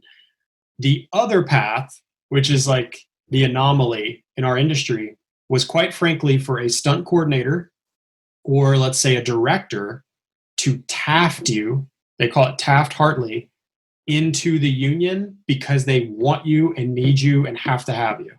Okay. So let's say a stunt coordinator needs a very unique skill. He needs someone of a certain size and color to do a certain kind of flip into water, and there's just not a stunt performer for that. Right. He could then go to SAG and go to the production and say, hey, this person's not union, but they have a specialty that we have to have. Right. So they put them into the union so they can work the job. Now, my experience, I actually got tafted in that way as an actor, not as a stunt person. I got tafted by a director as an actor into the union. And then the second I got my card, I went, great, now I can go be a stunt guy. Right. But what did you get tafted with? Battleship. Really? I didn't know that. That was my first ever Taft acting job. If you watch that movie to this day, I have 4 lines of dialogue in that film. But you said tafted is like for something specialty. So did someone do you a favor because what you did for them, or like what was that? Or just talk about Battleship. Let's just talk about that whole ball of wax then. Sure. So keep in mind, both stunt people and actors are in SAG, right? So for me to go to a coordinator and say, hey, I'm Lloyd, I'm a martial artist, I really want to be a stunt guy, one of the very first questions out of their mouth was, are you SAG? Or no, sir, not yet. So I was like, I have to figure out a way to get into that union to do stunts, okay. Right? So cut to, I've been extras on all these shows. I've been stand-ins on all these shows. Battleship comes around and they said they needed tons of extras that looked military. So I send in a picture with a shaved head looking very military. I was still a little thicker at the time. And they said, we're going to bring you in as an extra, right? What year is Battleship? That was... Let's find out.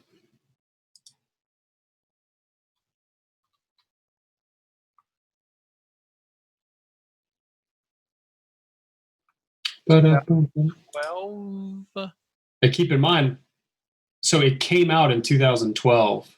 So 10, 11-ish. But I would have tafted in the end of 2009 or mid 2010. Yeah, it took a while to come out. So I get to be a military extra on Battleship. We get there, and they've brought in a ton of actual military for certain scenes. Okay? Guys that know weapons really well. Guys that know the lingo really well. Guys that know the movements on how they move throughout the ship. Okay?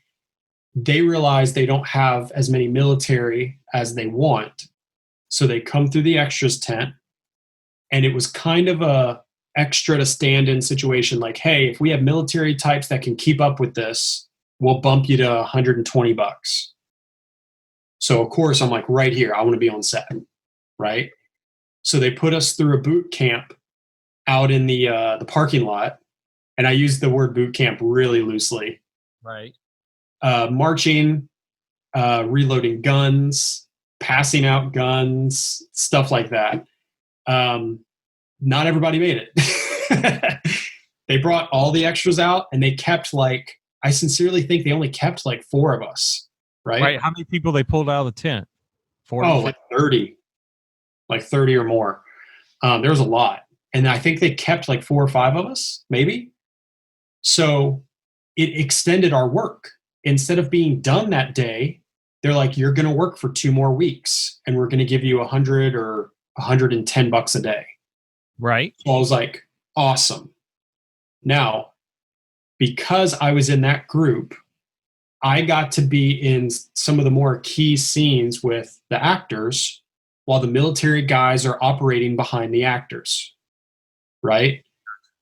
Because of that, the director, Peter Berg, he interacted with us a lot. And he would come ask us questions on movement and on weapons and stuff like that. Me just being adaptive, which is the most important freaking skill you need in this business, I just got along with the military guys really well, to the point that they actually thought I was military when I first met them. Wow. Right? Just because of the way I held, dude, when I was on set those early days, I was top shelf, you know? Right. Yes, sir. No, sir. What do you need, sir? They thought I was military. And then when they found out I wasn't, it became this huge gag. Like, those guys were amazing. It was fun, you know? They had some nicknames for me. I can't remember. Oh, I can about imagine. Yeah. So I'm hanging out with these guys, right? And that meant that we got to be a little closer to the action, closer to everything. We got to eat in a different tent than the extras. Moving up now. Moving up a little bit, right? Yeah. And dude, it felt that way. You could look across the stages and like look at the different classes. But the extras ate in one tent. But because we were kind of in a specialty spot, we got to eat in the same tent with the actors and everybody else. This is the moment. This is the stupid, dude. Every time people will love or hate me for this story. Here we go. Every time I tell a fellow stunt person, they're either like, "That's the best thing I've ever heard," or "Screw you." Right. So I'm sitting at a table with a couple of the guys from the Navy, and they're real Navy guys. Okay. And a couple seats down, Peter Berg, the director of the film, he sits down, and another guy sits across from him. Now, when you're in a position that I was in back then, you kind of stay quiet around the adults, you know? The kids, you sit at the kid table. You sit at the kid table. And you eat your vegetables. Right. So we sat down first, and then he sat down. So me and the Navy guys are kind of like, "Are we allowed to be here?" Right. Well, hey, we were here first. It's fine. It's fine. So trying to be cool in the cool moment, right? Yeah. So the Navy guys are telling stories, but I can't disconnect from the fact that Peter Berg's right here. Right. And he's getting into an argument, a friendly argument with the other guy about some of the dialogue in the script. And he's like, "I'm telling you, that sounds unnatural. Like, they wouldn't say it like that." Right. And something in their conversation caused me to laugh. That's it. Like, I'm not even looking at him. I'm like eating my food. And I was like, you know, kind of off the cuff. Peter points at me, looking at the other guy, and goes, "You see, like, other people hear this bullshit." Right. Now you're wondering, am I in trouble? Right. Well, no, I'm not. I'm like, haha. Like, I just, that little moment of like, right. He recognized me. Right. So these guys continue to argue, and they're not agreeing on the dialogue. Okay. And Peter looks back at me and goes, "Hey, what's your name?" I said, "Lloyd." He goes, "What's your last name?" I said, "Pitts." He goes, "You're Pitts." Okay. And I was like, okay.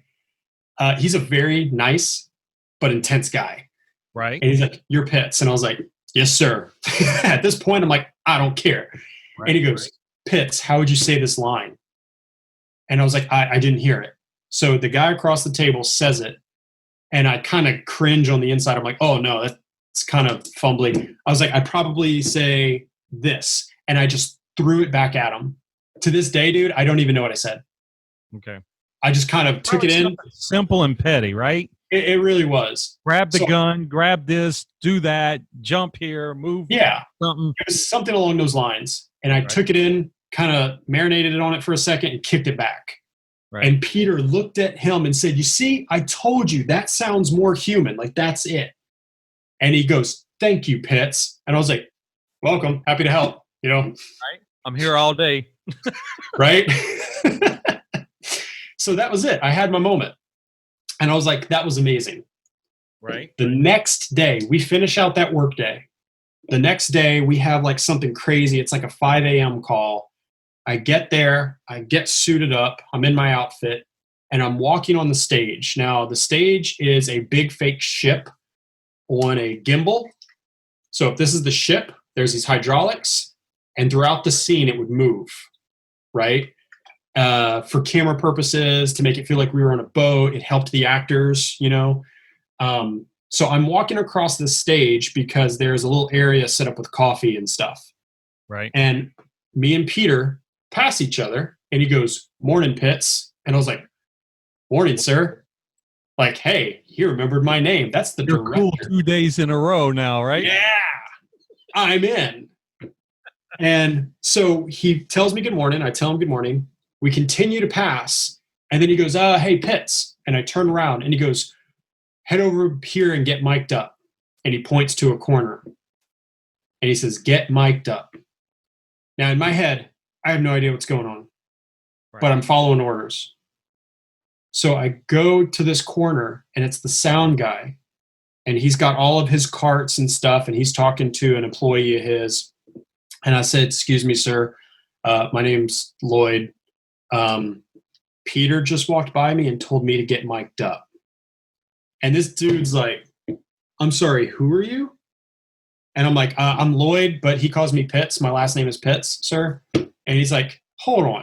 And he gets on a walkie, and I can't hear what he's hearing. And he's like, "Hey, I got a guy over here, but okay. Okay. All right, cool. You got it." And he puts the walkie He probably down. wasn't on the list that morning. No. He's looking at his clipboard. There's no Pitts. No. You're probably another extra trying to get in, be cool. Dude, he's never seen me before in his life. So he gets on the walkie and says, "Okay." So he pulls this thing out, and it's the battery pack, and he starts clipping it, hiding it in my thing, runs a mic up through my shirt, and there's a little mic right there. And I'm like, this is for dialogue. No. Am I doing? No. Okay. So I walk back to set, and by the time I get to the front, there's a PA, which is a production assistant, and they're like, "You can wait right here, sir. Peter's going to be right over." And I was like, "Okay." Right. And the whole time, everyone's just super tired and like casual, and they're like getting ready for the day. And I'm like, like, what's going on? Peter comes up and he's like, "All right, come with me." So we walk up the steps. There were steps up to the gimbal and the ship. And then once everything was set, they pulled the steps away so it could move. Right. So we go up the steps. And from the start of the first step to where I'm about to tell you, he's just talking to me. And he's like, "All right, Pitts, this is what happened. This is going on. You're getting shot at from this side. There's aliens." And he's walking me through the ship. And we get to this corner. And I still have a picture. I have a couple of pictures I'll send you for this.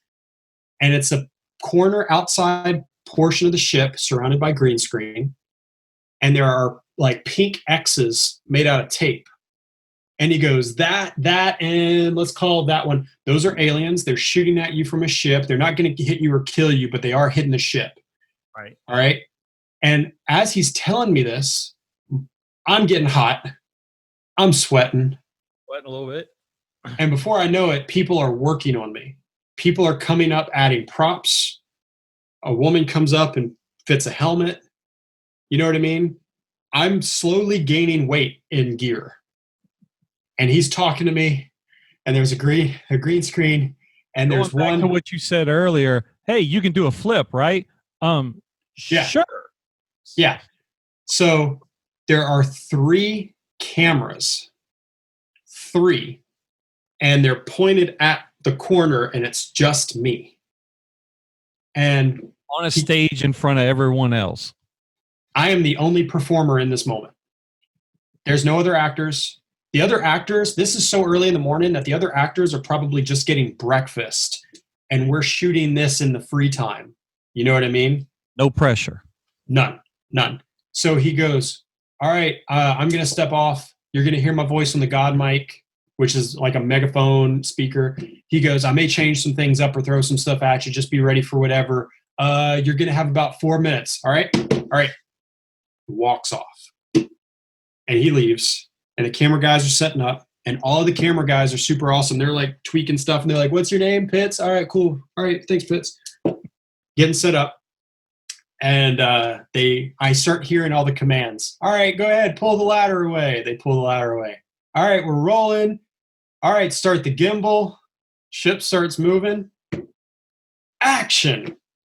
And I was allowed to ad-lib, improv any line I wanted for 4 minutes in front of 3 cameras. But was you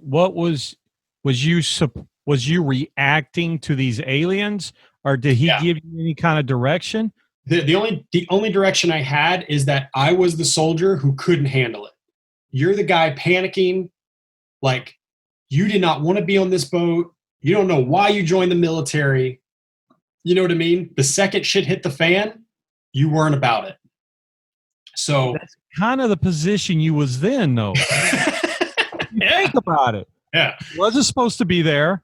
Right. Things are happening. You're not ready for it. You're panicking a little bit. You know, the deodorant's going thin real fast. Yep. Action. So I back into the corner and I start freaking out. I say, I'm not even supposed to be here. Like, I didn't want to join the military. At one point in time, I blamed you. I didn't want to join SAG. Yeah. Dude, that wasn't even in my mind at this moment. You know? At one point, I say my brother made me do this. Yeah. And then every so often he'd come across the mic and say, Peter would say, get me out of here. Say, get me out of here.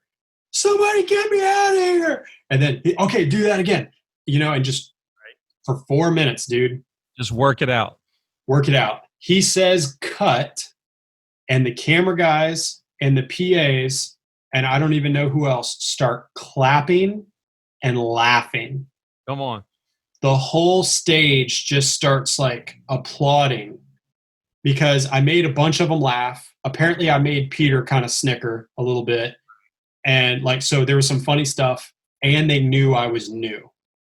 So everyone lightning in a bottle for a nanosecond, a little bit. Yeah. So that happens and I'm just there cooling down. I'm out of breath. I am winded. Peter comes back up and I said, was that good? Is that what you wanted? And he pats me on the shoulder and he goes, yep, that was great, kid. You're going to be great. You're going to be great. And he starts moving on to the next scene. He's like, all right, now I need a camera. And he just starts going. So another PA, they start taking the helmet and stuff off. And they're like, all right, Lloyd, you can go ahead and step off. We're going to do this. And I'm like, okay. I get to the bottom of the stairs from the gimbal. And there's a person there. And they're like, hey, we have your contract ready. We need you to start signing some things. And I said, okay. And they take me into a back room. And it's all of the SAG paperwork. Wow. Peter Berg, to get those shots and to get that stuff, tafted me into SAG and made me a SAG member to do that scene. Yeah. That's such a good story, man. I had heard bits and pieces over it, but I've never heard you tell it together. So that happens. Good story, man. So that happens, and the contract comes with a different pay grade. Right. And they say, hey, we need your voucher from earlier, because I had an extras voucher and I had a copy, and they basically took that and ripped it up. And I look at this new contract and I see the number and I'm like, what is this for? And they're like, oh, that's for the week. They're putting you on a weekly contract just in case. And I'm like, okay. So I don't work the rest of that day.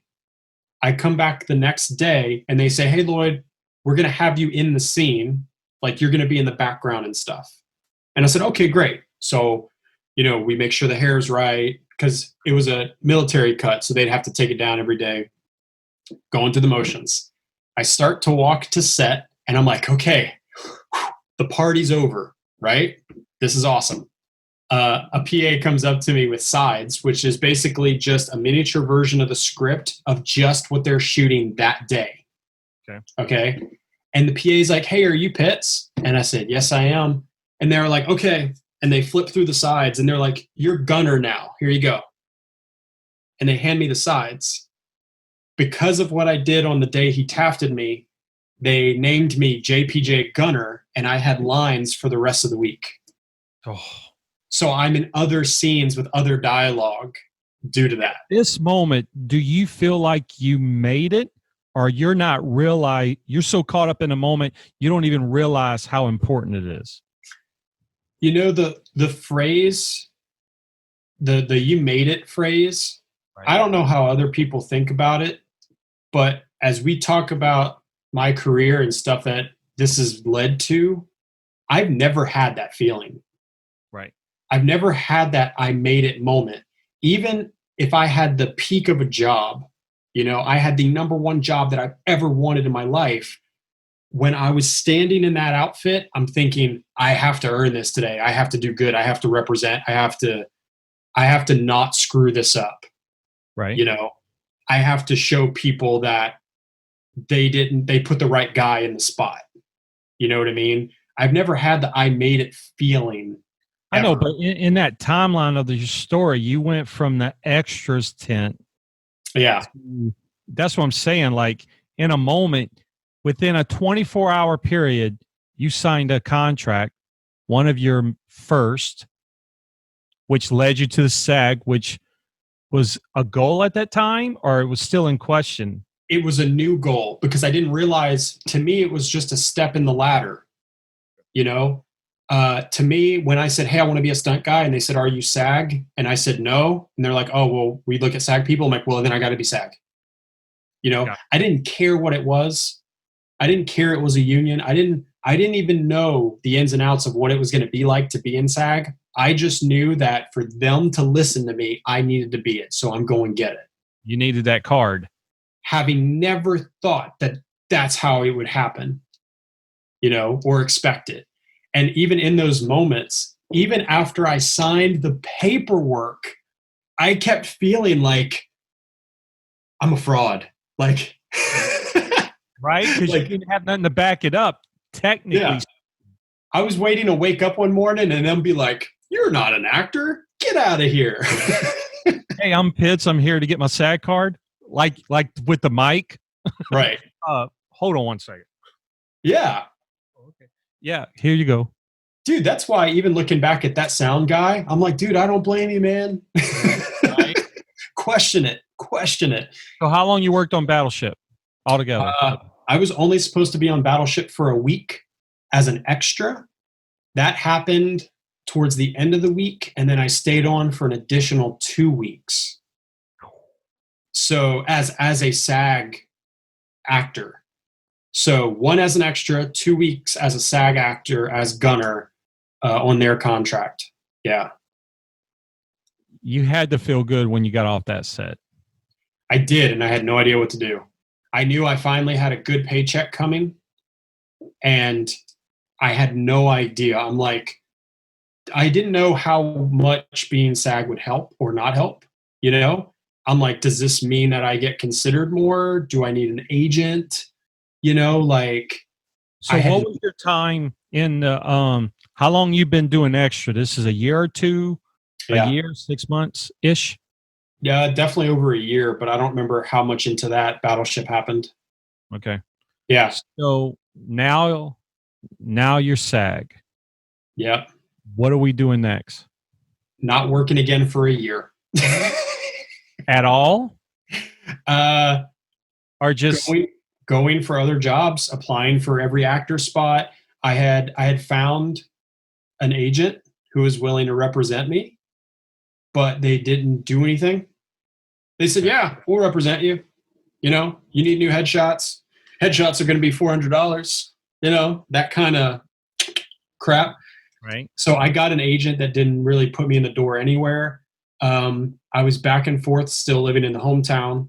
So I didn't have access to friends who would film an audition or work on anything. So I kind of just floated around aimlessly for a hot second. And I ended up going back to a lot of day jobs while figuring out what to do next. But inevitably, the next thing to do was to move to New Orleans.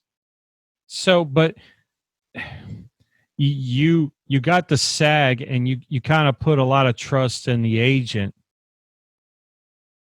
and that proven not to be the deal, correct? Right. Yeah. All right. But when it's stunts, like, because right there, it sounds like you had a tease of being an actor, but that's not what you wanted to do, correct? I mean, you still want to do it. It's such a fun job. But after that, I felt like pursuing acting had a glass ceiling of effort. You could only do so much, Right. which leaves you with a lot of spare time. So at that point in time in my life, I truly tried to balance. Maybe half my time could be stunts, half my time could be acting, because I just wanted to be a stunt person. I wanted the fights and the falls and everything. I had like a mental checklist of stuff I had seen in movies, like, a cowboy going through a saloon window, Right. Classic stuff. classic stuff. So I tried to do both, which looking back was pretty detrimental to growth back then. I feel like when you're a newbie, when you're a level 1, you got to pick a lane and stick with it. And you was just trying to still get in the door, no matter what the door was. Okay. Yeah. All right. So how do we start building our stunt career? How do we start doing that? Continuing to lose the weight, because at the end of Battleship, I was still heavy, and my cardio, everything was rough. Like, I had martial arts knowledge, but when you're out of shape and you're like, yeah, I'm a martial artist, they're like, no, you're not. I was like, have you seen Kung Fu Panda? Yeah, I am. I mean, I know it. Right. I can't jog, but I know it. I eat noodles every day. I love Kung Fu. So I just wasn't being taken seriously. So really the key to everything was I started to meet other stunt people and see what their skill sets were, and then training in anything that was offered, even if you didn't like it or were good at it. I'm not a parkour expert by a long shot, but if somebody said, hey, we're training parkour today at the park for free, then I'm finding my ass to that park, So you start training in a lot of odd stuff you think you would never need. One of my favorite things out of a new stunt person is when I'm like, oh, how's your fight choreography? Oh, it's okay, but I'm never going to get the call for a fight. You will get the call. Just like I've gotten driving calls, I've gotten calls for high falls, I've been set on fire. In this industry, it's all fair game, So you have to dedicate some time and knowledge to everything. So you said we moved to New Orleans. Yeah. And then what were we doing? What? Then the hustle, I started to learn how to hustle for the job, which back then in pre-COVID era, because it's not going to be like this anymore, a lot of the ways to sell yourself was to print out a resume with your headshot and all your info, and to show up to sets that you weren't hired on and try to find the coordinator if they were on their lunch break or otherwise, and say, hi, sir, I'm a martial artist. I live here in town. If you need someone, I'd love to be considered. And hope that you caught them on a good day. And that was it. That was the only way to hustle. So from meeting people, from fitting the physical criteria of what they were looking for, and then hustling and getting your skills up and out there, it's a prove yourself world. Right. Well, you said getting your skills up, and for a while there, I want to say you and me had conversations where you was trying to establish like these stunt credits, like you was trying to do this, and then you was like, oh, I got a guy coming in to set me on fire because I want to get that credit. Can you talk about a little bit of that, or is that just that wasn't so much a credit as far as like just like an educational checklist item. You know what I mean? Like we had a very awesome gentleman, not from Louisiana, come into Louisiana for a show, and on his own time did a fire burn seminar. If you haven't done burns, you can come here, pay for the materials, and we're going to set you on fire and show you how it's done so you understand. So it's not so much of a credit as like, I had never been set on fire for a job. And I was like, well, if that ever comes up, I don't want it to be the first time. Right. So we did stuff like that. We did weapon seminars with guys who came into town and so on and so forth, you know? So talk about being set on fire. Talk about that afternoon. I remember seeing the video. I remember talking about it, but like you got full Gulf body set on fire. Yeah. It is not what you think. I'll tell you that. It is the coldest I've ever been in my life. You get chilled to the freaking bone to the point that your body will start to shake whether you like it or not. So like if I get gassed out from a fight scene, you know, if we've been doing a fight for a while and it's a tough one and I start breathing hard, I can gather that back. I can go, you know what? It's fine. Let's go again. When you're that kind of cold, you have no choice. Right. But describe why you're cold. Explain. You're cold. Okay, so there are several layers of protection that they have to cover you with to successfully do the burn. Okay. One of which there's a set of what they call Nomex. It straight up looks like a panty liner, like a kind of not panty liner, stockings of sorts. Like imagine a whole very tight pajama set, and they dip it in this fire retardant gel that they usually freeze for 3 days. So this gel is cold to the touch to begin with. If you just walked up and touched it, it's cold. But they freeze it for days. And then they put this Nomex in it and let it sit overnight. So the Nomex is just engulfed in this freezing cold gel. So you get down to your underwear and they go, yeah. And just that layer alone, you're like, this is hell, right? Now it's pants, it's socks, it's an upper body, it's gloves. And then in some cases, which is what we did, imagine a ski mask where only this is shown, right? All covered in that gel. And that's layer one. It's layer one. Yeah. And then they take more gel and they cake it all over your body. Just you look like a pudding pop of this stuff. By this moment, you're already shaking. You already feel it. Now they take the clothing that's going to burn and they have to get it on top of that layer without disturbing the gel underneath. Because what happens is in the gel. Huh? You don't want no gaps in the gel. Exactly. So if there was gel on my arm, but then you did this, it could thin it out, right? So they put on the clothing that's going to burn, and then they double check themselves and they go in and put gel where it might have shifted, moved, whatever, right? So at this point, dude, you're just gloopy and freezing cold. They then take whatever fuel, I'm just going to call it fuel to be standard, but a lot of different fire guys make their own fuel out of different mixtures. Don't know what that one was that day, but basically they take the fuel and they start spraying the upper layer. Oh, let me backtrack. That gel, they put it in your ears, and they put it up your nose, eyes, they cake it on you. Right. There is no part of you that doesn't have the gel. They put fuel in the clothing, and then they light the clothing on fire, and the clothing goes up. Now, yeah. So you hear it as you're standing there on fire, or you're responding and moving and pretending like a guy on fire.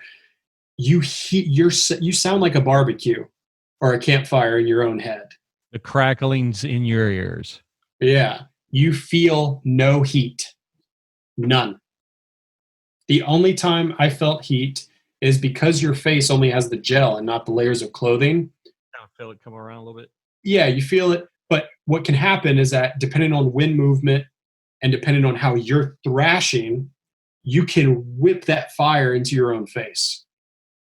Now, what was important is that you have a guy giving you verbal cues. So if the wind starts to pick up, you'll hear him go turn right, turn left, because he's keeping that wind and fire out of your face.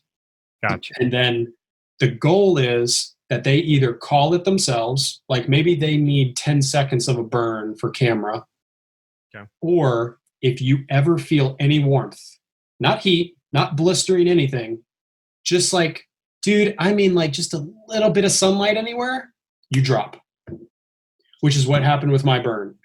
I felt it on my back. Like, dude, it didn't even feel hot. It didn't burn me. It didn't do anything. The second I felt the warmth meant that it was starting to penetrate that layer. I dropped to the ground. They drop a blanket on me, and then they go up underneath the blanket with fire extinguishers and put you out. Didn't you have to do that twice? Did it twice, yeah. Have you ever been set on fire since? Yeah. I've done numerous partials, meaning that was a full body for the test. But I've had like my arms set on fire. I've had my shoulders, just my back on fire. I did a burn on the TV show Turn, where just my head went up in flames. Yeah, little pieces here and there. Once you do the full body, little stuff's fine. An arm's nothing, right? Yeah. The head one was interesting because it's just loud. It's just crack. It was a blindfold that I had got shot executioner style. Boom! You get shot, and then the blindfold sparked and caught in fire, so I could hear the blindfolds burning up. All right, so let's talk about your first official job. Well, the job I know. Okay. Dragon Eyes. I tell you what, let me go grab my smoothie out of the fridge, and we'll do that. All right, I'll take a pee break. Cool. I'm having fun. I'm having so much fun. I love it. Dude, I might only have a little less than an hour left. Okay. All right, I'll speed through a couple of my last couple questions. Okay. Because there's a couple things I want you to point out, and then we'll end it however. Okay. So let's talk about your first official job. Stunt job, right? Stunt job that I call your first. Okay. I don't know how it falls actually on the schedule, but Dragon Eyes is my first official movie from you that you talked about or introduced. So talk about Dragon Eyes for a minute. Well, that's not the one though. If you want to talk about first, it would be Universal Soldier. Oh, really? Because Universal was right after. Because I started on Universal, and then we did Dragon Eyes reshoots, and then finished on Universal. But Universal Soldier, Day of Reckoning, with Jean-Claude Van Damme, Scott Adkins. I would imagine being a martial art guy. Yes. Seeing Van Damme was kind of like, he's one of the idols. It was huge. Huge, Yeah. That was a really awesome moment. But we so the stunt coordinator from Never Back Down 2, which was my first job as an extra, was the same stunt coordinator for Universal Soldier. So relationships are starting to play in your world. Well, for me, it was, he didn't know who I was, this guy, I basically, upon Universal Soldier wanting to work on that film, kept hustling him and kept offering up to help. Like, hey, if I can come move pads, clean pads, can I do something for the other guys that are hired? Like, what can I do? Right. So this coordinator, and I told him too, like, hey, I was an extra back on Never Back Down. I saw you then. I'm SAG now. So since the last time I saw you, I've become SAG. I'm trying to do stunts, I'm now on the official list. Kind of. But I said, but here's the thing I think that won me with this guy is that I never said I was a stunt guy. I said, I'm pursuing stunts. I want to be a stunt person. And I think that bought me some room with him because so often in our industry, people are like, yeah, I'm a stunt person. Cool. What have you worked on? Oh, I haven't done any stunts yet.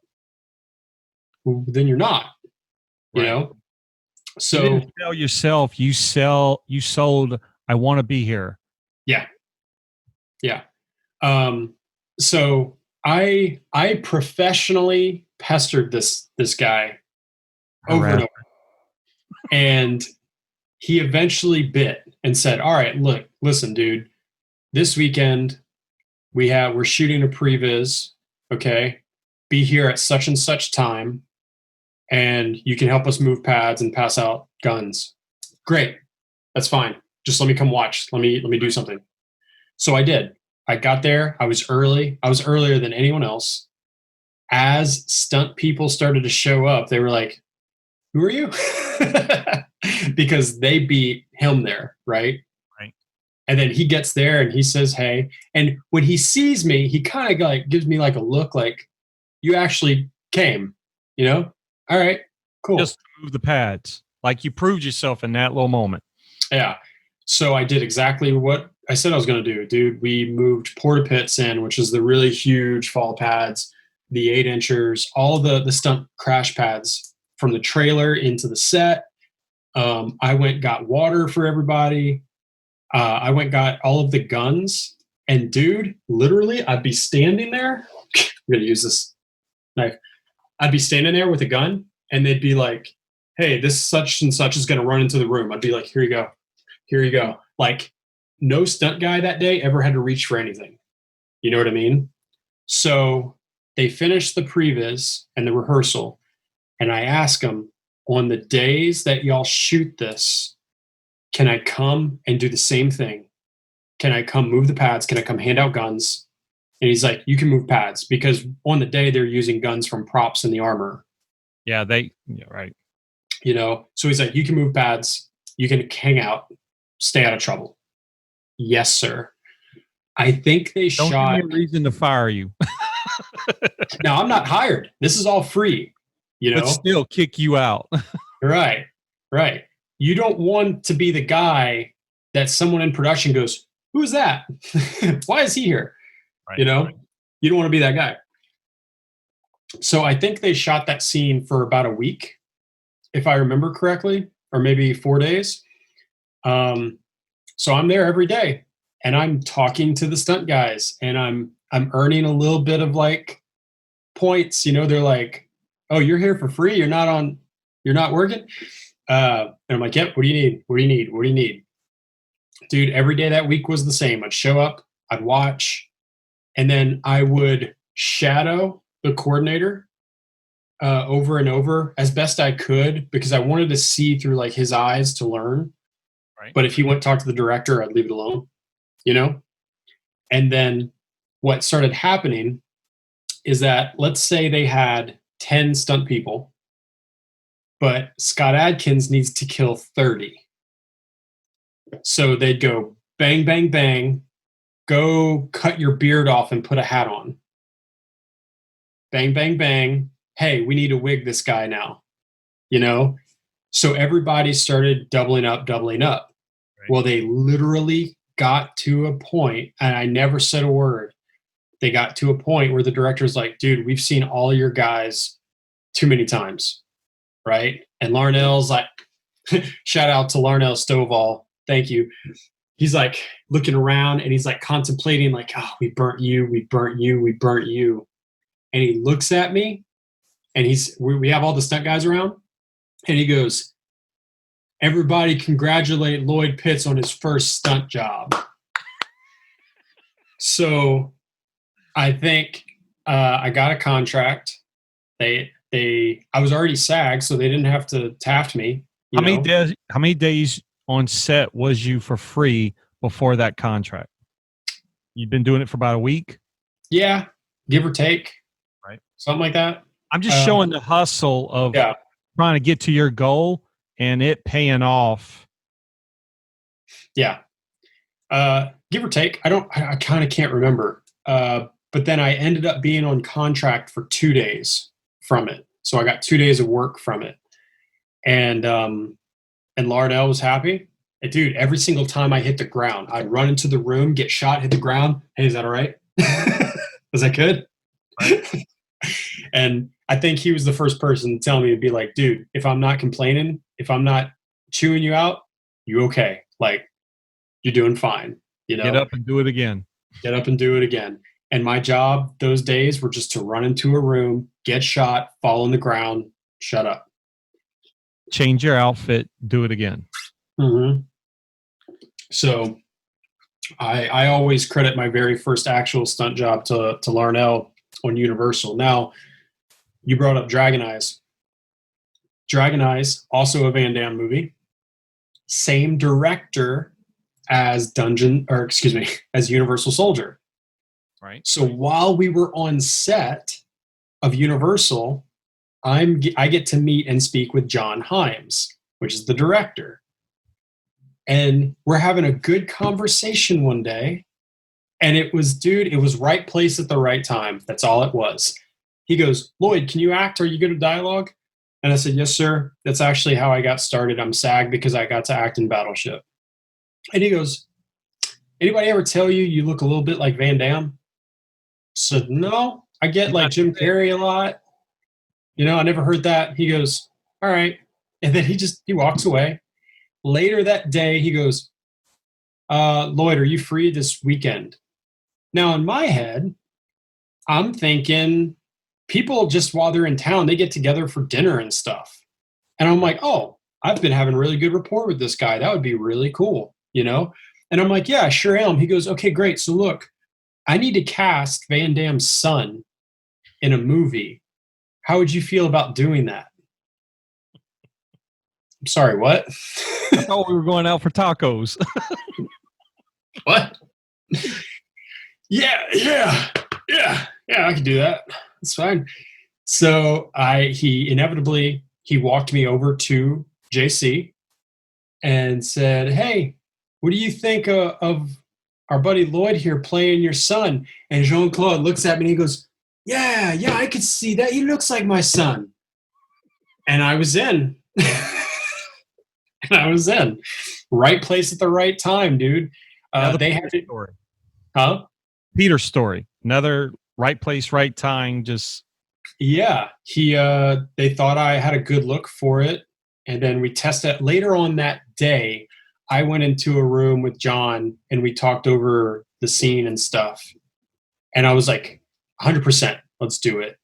And then ended up the reshoots, because they had so much to shoot in such a small amount of time, it ended up not being as big of a part as we would have hoped.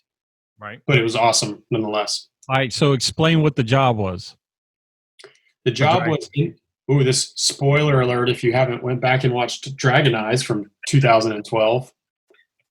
Van Damme has a flashback to Jules. Oh, the boss of that.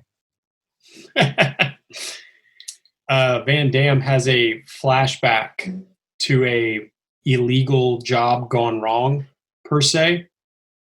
And these three guys try to steal a briefcase of money from him, and he takes them down with roundhouse kicks and bullets. Of course. And he shoots one of them in the back, and he flips that guy over as he's dying, pulls his mask off, and realizes it's his son. So basically, he was doing something illegal. The son was as well, and their paths crossed, and he accidentally killed his son. QED, this guy. Yeah.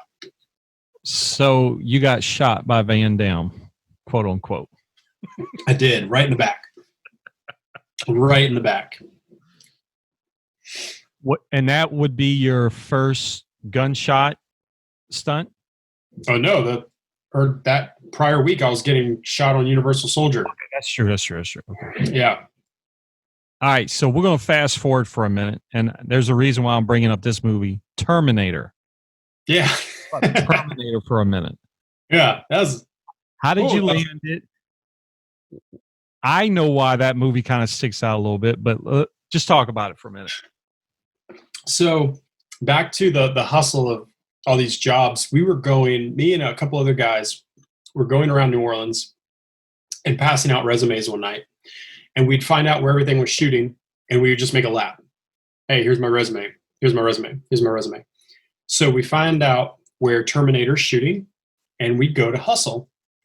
And I see the stunt coordinator, and I'm waiting professionally, and I'm like, when they're done with this shot, I'm going to go drop off my resume. I see that they finish up, and as I'm walking to him, this woman, who I now know to be Melissa Stubbs, grabs me by the arm and says, "Are you a stunt guy?" And I said, "Yes, ma'am." She goes, "Come with me."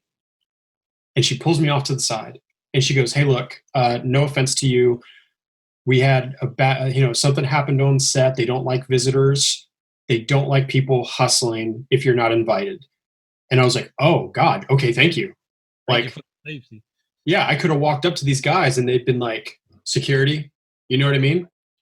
So she goes, "Look, she's like, I'm part of the stunt team." She didn't tell me what she was yet. "I'll make sure your resumes get to them." And I was like, "Okay, great." And she goes, "Do you have any creature experience, like any kind of weird movement stuff?" And I was like, "Well, yeah," because at this point in time, I'd done live stuff for haunted houses and theater, whether it was a werewolf or a vampire or something like that.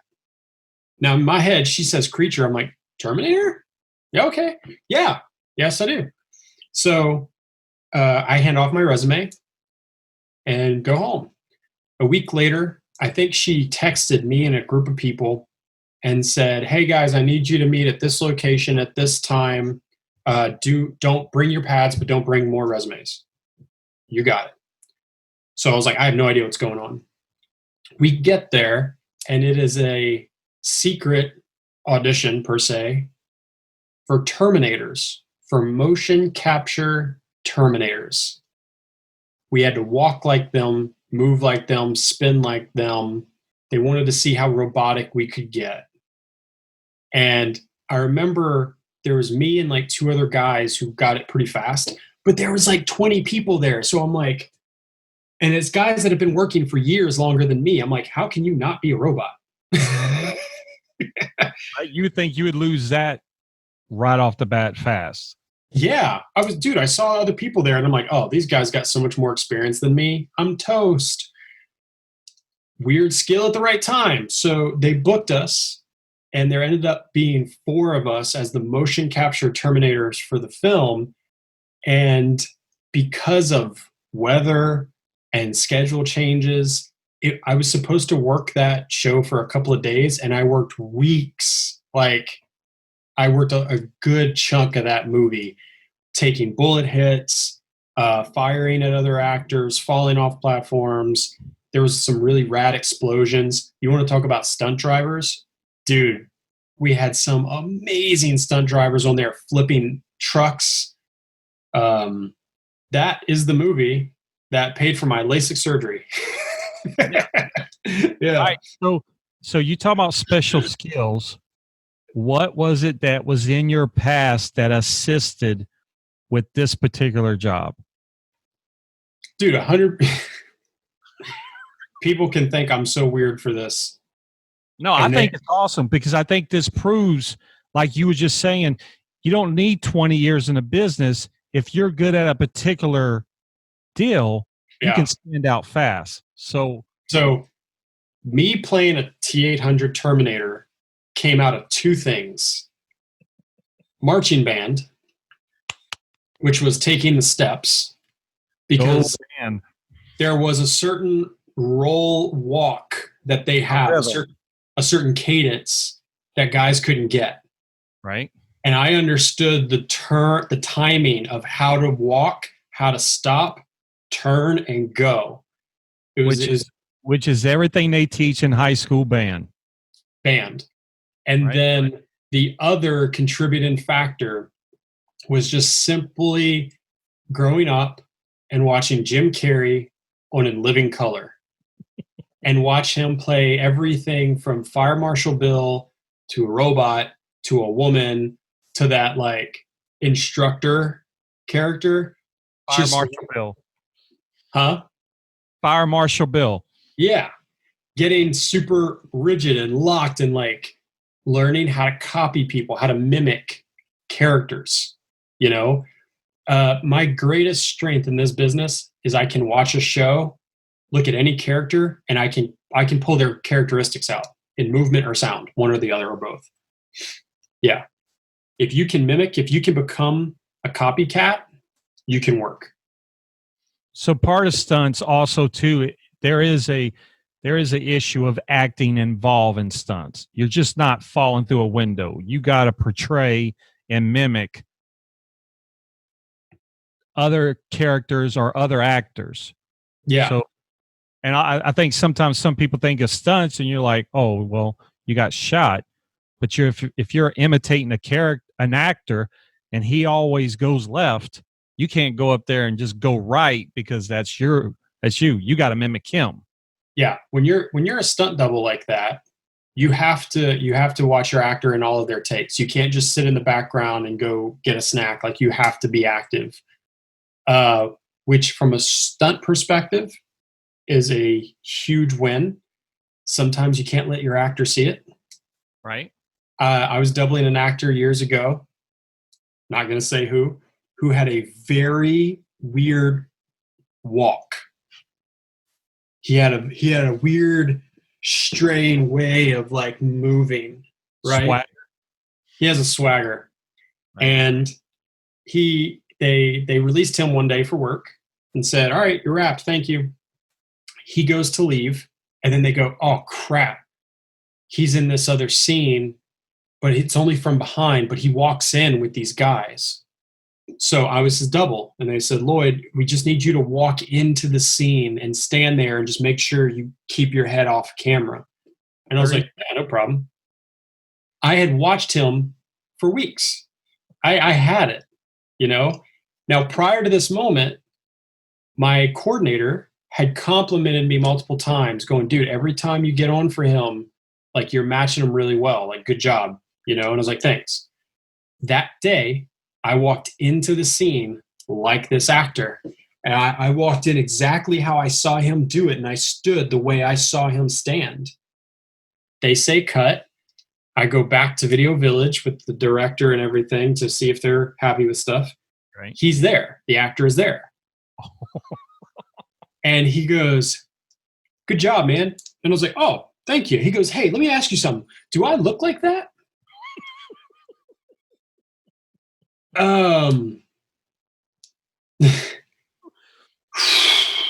What now? Is this him or is this part of his character and he didn't realize how the character was coming off? It's just him. It's just how it's ingrained into his system.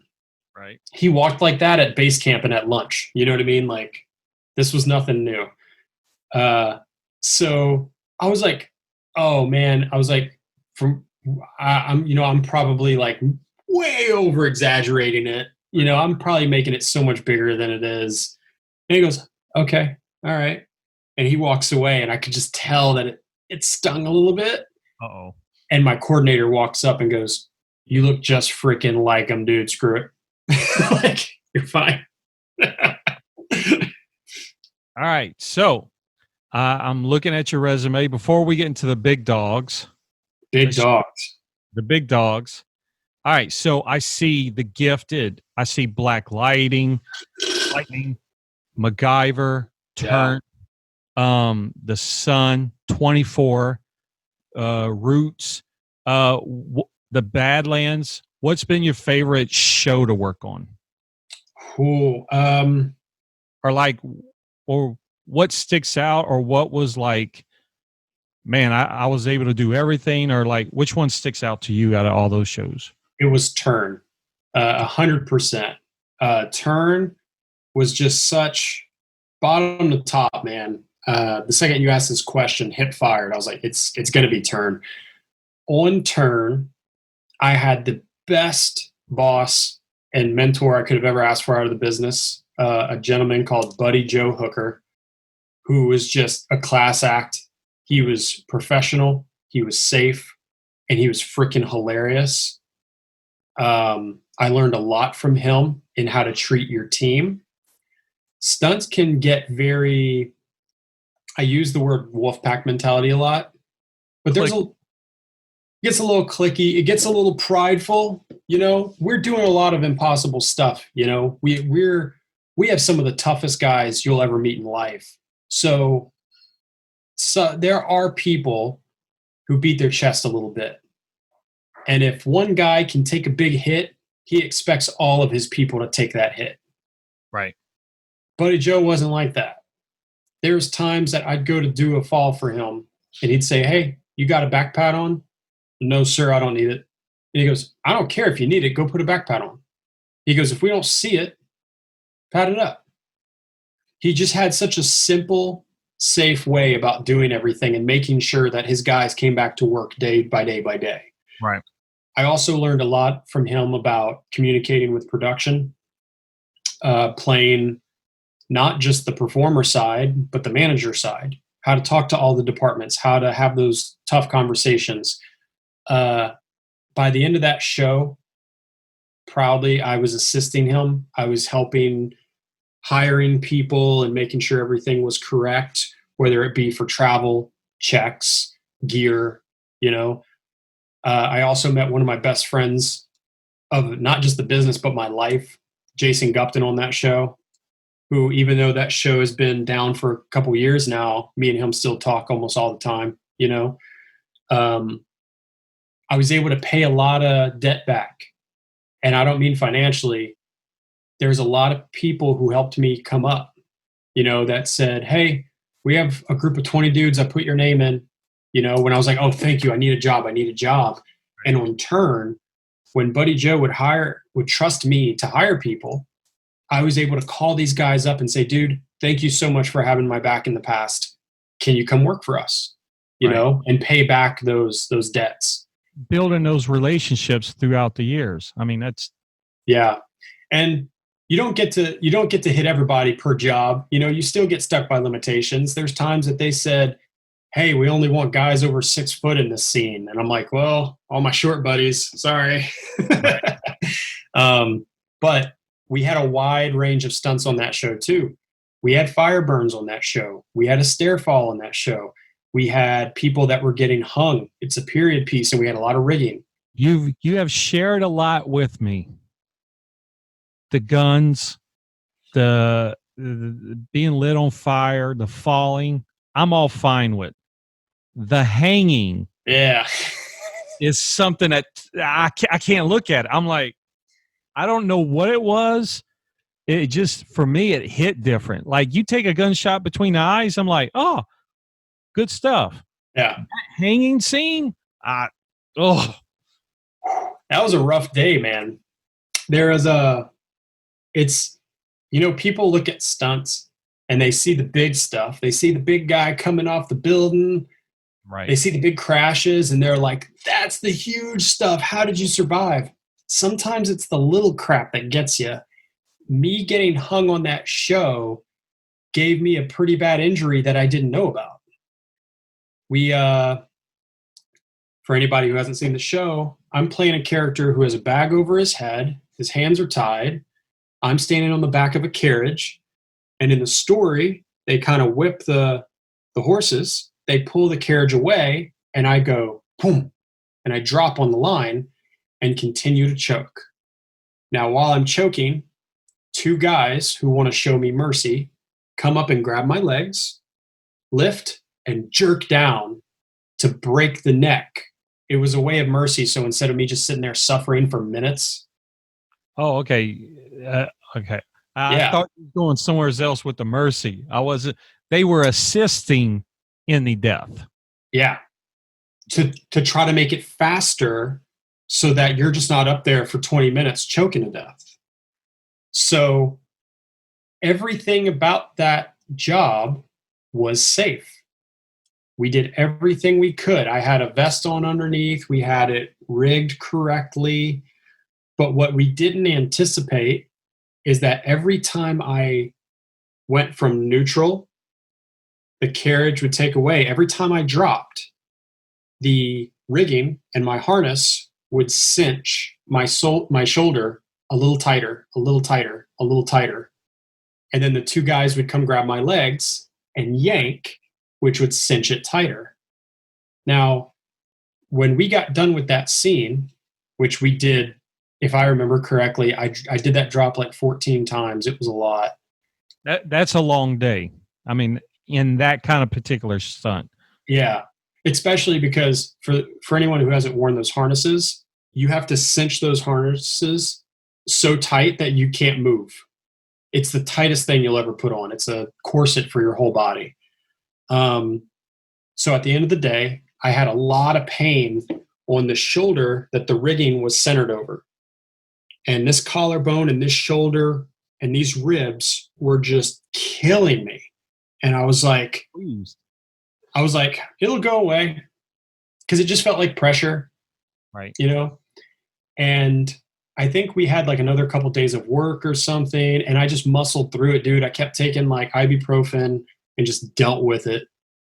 The job finishes. I go home. I fly home. I get back to my house.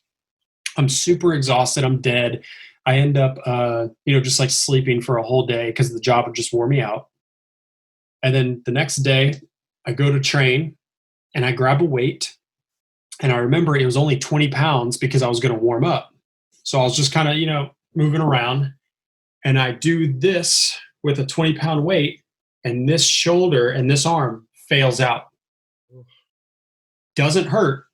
It just fails. Yes. And what I had found out is that back on Into the Badlands, I tore my right rotator cuff. It healed. It wasn't a bad enough tear for it to need surgery. I re-tore that, and I had a fracture in this collarbone. And the second the doctor was just like, do you know where this could have came from? I was like, I know exactly where it came from. But I didn't know it. 14 times last Thursday. Yeah. I also had 2 ribs out of place from the pressure of the harness. That was easy. Like, you can have somebody come in and feel around and reset stuff, and the ribs were put back. But the collarbone continued to be a problem for almost 7 to 9 months. Oof. Yeah. Now it's good as new. I lift weights, I fight, I punch, I do whatever. It wasn't so bad that they could do anything about it. They literally said stay off of it, but there is a fracture there, I've been very fortunate that I haven't had any crazy stunt injuries. I've had a bunch, but I haven't had anything that canceled my career. Gotcha. All right, let's see. Pass through this real quick. All right, so let's get into big boys here for a second. What was the man? See, dude, your resume is tight, man. It's tight. All right, so let's talk about Spider-Man: Homecoming. Okay. All right. Oh man, the job that wasn't. Right. But it's your first chance in a different world when we start talking about, let's say, Marvel. Yeah. Heroes, Yeah. Talk a little bit about that, or however you want to approach it. Spider-Man.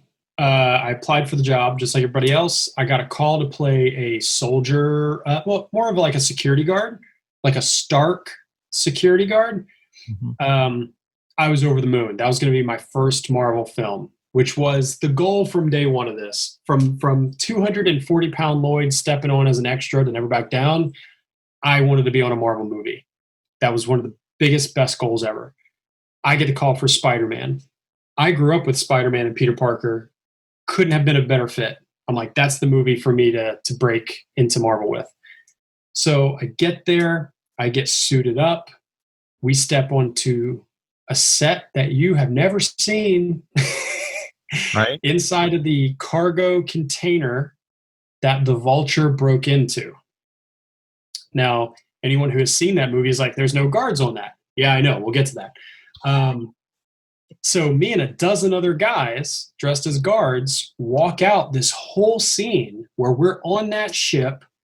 Vulture breaks in and he beats the living crap out of all of us. I was supposed to get slammed into a container where the Iron Patriot armor was.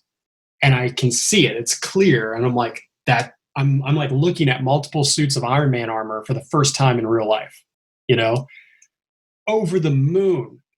And I'm like, cool, he's gonna blast me. He had like that anti-gravity gun or something. Right. I get blasted with that. I go flying back, crack that container, hit the ground, I'm out. That's my job. For one, it's Marvel. For two, it's Michael Keaton.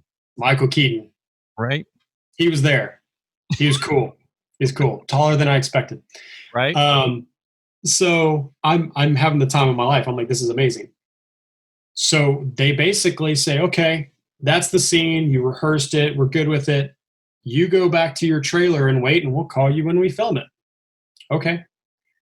Day 1, they don't film it. Day 2, they don't film it. Hey guys, we don't need you next week. Okay. Is it getting moved? Yeah, it's getting moved. We'll let you know when it comes back. Okay. So I'm like, oh, I'll get some more days of work out of this. This is great. Now, mind you, I haven't seen camera, right? Right, but you're still getting paid, right? Because you're on set. Okay. Yep, I'm on contract. They're ready to use me, but I'm just not on camera. We never get the call to go back.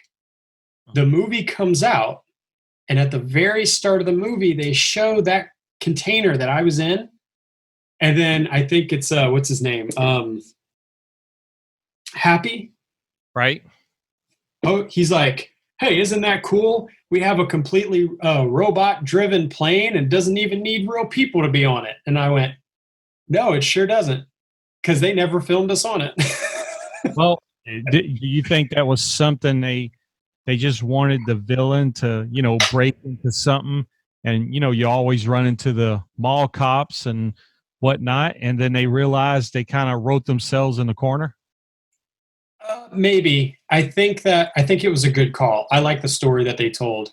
I think that if they had shown the Vulture beating us up the way they did, or were going to, I think it would have been a much more visceral, more raw scene than what that movie came out to be. Okay. Like, its deepest, darkest, goriest moments weren't that bad. You know, it was pretty teenager safe. He would have killed a dozen of us on that plane. Right. And I think once they saw that in a rehearsal, they went, oh, this isn't the right way.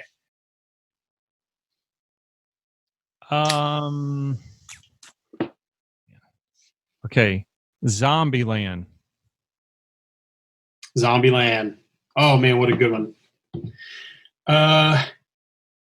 This is when you should cut away and play the oneer. It's on YouTube, of the Hound Dog Hotel. Our entire fight scene is on YouTube right now. Okay. I got to double Luke Wilson fighting one of my best buddies, Chris Brewster, who is doubling Woody Harrelson, in this big one-off shot inside of an Elvis Presley themed hotel as Luke Wilson slowly transitions into a zombie form. That show was both hell and heaven, dude. It's heaven because all of our friends worked on it. It was like a community. Like, my best buds were there. We were having fun together. My now wife, Julia, worked on it as a zombie. Like, it was a family job. Right. You know what I mean? Luke, you got Harry, you got just the cast. Yeah. The people, like, I got to work with him a lot. I got to work with Emma Stone a ton, and she was just so fucking wonderful. But the hell of it is that makeup. Going back to the blood. But before the blood, they got to put 9 appliances on your face. They got to put all these gashes and scars and this, cover you in blood, contacts, full eyeball contacts, not like little ones, like contacts. And then they put this BS in your mouth to make your teeth look black and gross.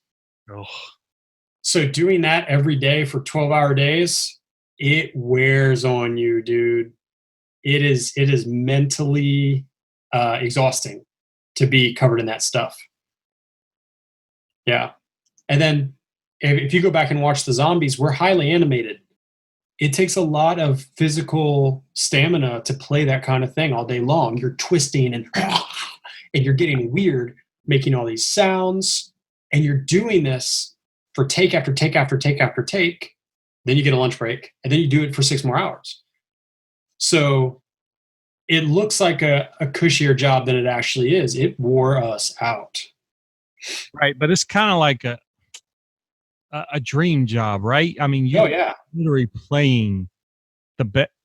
Like you was talking about a MacGyver, you got to do everything in MacGyver. I would imagine a movie like this, playing zombie all day. It's long, but it's so rewarding because it's like a full week of everything. yeah. Right? Because there's gunshots. Was there some fire stuff you had to do on that one, or not? Not on this. Okay, not that one. But yeah, gunshot central, man. A lot of bullets. A lot of bullets. A lot of bullets. All right. How is it taking a bullet shot? Like maybe describe a bullet shot or a setup for taking So there's two common ways of it. It's either completely self-motivated, as we call it, or it's squibbed. One of the two. So if it's self-motivated, that means you are timing it off of a gun that's shooting a blank, right? So you pull the trigger, I hear the sound, and I react to that sound, boom, right? Or they squib you, which has become a little more rare. That's when the special effects team gets integrated into it. They create these squib, let's call them packages, that would get taped to the inside of a piece of clothing, and then it would get marked, and that thing is on a trigger with the special effects guy ready to pop it. So we run into a scene, hit a mark, hit a certain count, or off of a cue, whatever it is that sets it off, and he blows it, and it pops. So now, you're waiting on that moment. Yes. Which exactly, you're talking about landing a mark, but you're reacting totally different versus zombies running across a field taking shots. Yeah. Now, Zombieland, there were no squibs. We were just taking the shots. We listened to the gun and we reacted, because squibbing takes a lot of time to prep it. There is always a chance that it fails on the trigger. Sometimes it just doesn't go off. Right. Or if for whatever reason they hit it at the wrong time, or if I react at the wrong time, then the take is a waste. But if they do it with CG and I just self-motivate, you make the sound and I give the reaction, it's guaranteed they can go in and just CG the shot. Had a blood splatter right at the moment of contact. I feel like, having done this for 10 years, the first 5 years of my career, I got squibbed all the time. Every job was a squib. And the later 5, more digital. It's all digital. All digital. Is that a blessing in disguise at times? Well, so I don't know. I like the feeling of a squib. There's something exciting about it. It gives you a little sense of realism, something to react to, instantaneous if it worked or not. You're like, oh crap, I was late on that one. You know what I mean? You have feedback. Where with self-motivation, if you watch replays of us without the special effects, running into a room and getting shot, it just looks, dude, I can't tell you how many times I've done it and looked at my buddies and went, was that right? Right. You're feeling dumb in the moment, right? Yeah. Yeah. I did, however, recently work on a film that went back to the old style of squibbing. I can't talk about it. Right. And because they did big style squibs, like imagine a helicopter shooting a whole wall of, soldiers type of situation, big Gatling gun, and they squibbed the wall behind us. Ooh. It was awesome. It was great. All right. So I guess we could jump to maybe one of the, The Purge TV series. Purge and The Watchmen. Maybe drop a little bit of that. The Purge out? I see 2019, but are those shows that popped out already officially? What's that? The Yeah. Purge and Watchmen? Yeah, they're both out. Okay, yeah, okay. Yeah. The Purge was just like any other job. There's nothing particularly huge from that one. The Watchmen was just a fun show, man. You had all these different characters, costumes. You know, I talk about how fun MacGyver is, but you know, every time you go on MacGyver, you're going to be a soldier. Right. But on Watchmen, you get to see all of the different heroes and characters and costumes. You have people with superpowers, you know. So that was a really awesome show, especially because of the team attached to it that enjoyed the content. You know, they weren't there to just do the job; they enjoyed it. So our fight choreographer would get really creative with moments and say, "You're getting shot, but then you're getting blown up by this guy." You know, there was a lot of variance in the action there. Costumes were so great. All right, I guess we can kind of close up with one of the big ones here. Avengers Endgame. Yeah. Ooh. I would imagine anybody looking at that name would be like, that has to be one of the crown jewels to land. It is. It is for me. Marvel Avengers movie. Yeah. So let's talk about this low budget, barely making enough money movie that came out a year ago. Yeah, it was still a cherry on top. It's fine. Dude, I'll tell you, the people who run the stunt department on that show are so far above the norm. Like, you know, you have entry level stunt people, you have skilled stunt people, you have veterans, and then you just have like this elite group of people, cream of the crop, who they fight harder, they fly farther, it's a lot. It's a lot to keep up with or to aim to. And at the start, you know, they filmed Infinity War and Endgame all as one big cohesive shoot. Right. At the start of it all, I was nowhere near ready. I couldn't fight, couldn't keep up cardio. Just I couldn't live in the room with them. And my goal was to get on that film and to be good enough to even be considered. I did not touch Infinity War for their whole first year. I didn't touch the first half of Endgame. It wasn't until the end of the Endgame shooting. And here's the thing, too, is that throughout that 2-year shoot, the first year and a half, every training I did was for that job, whether they know it or not. I was like, I'm getting the right size. I'm getting the right skills. Like, what do I have to do? What's next to get on that show? You know? And by the end, towards the end of Endgame, they gave me the opportunity to come in and do a fight audition. Did the fight audition. Hardest audition I've ever done in my life. Me and my audition buddy walked out of the building and thought we were going to throw up. Did you know what you were auditioning for at the moment? Yeah, we knew. Yeah. Well, I mean, we got brought to the stages that they shoot at. Okay. So when you walk through the door, you're like, I know what's here. You know, I know who made the call. So we got to do a little fight audition, and then it got quiet. And then sometime later, they brought me in for a week of utility, you could say. Like, I finally got on as a one of Doctor Strange's sorcerers. Okay. That was the start. So I fit the size, I fit the look. I had kung fu movement and ability. I was sorcerer number 80. You know what I mean? There you go. In the background. And just kept training. Played that part. It was a blast. Got to see a lot of amazing scenes, some of which didn't make the movie, a lot of which did. Worked with some really awesome people. And then eventually I got brought in to double Doctor Strange himself, the Sorcerer Supreme. Now, I wasn't the original double.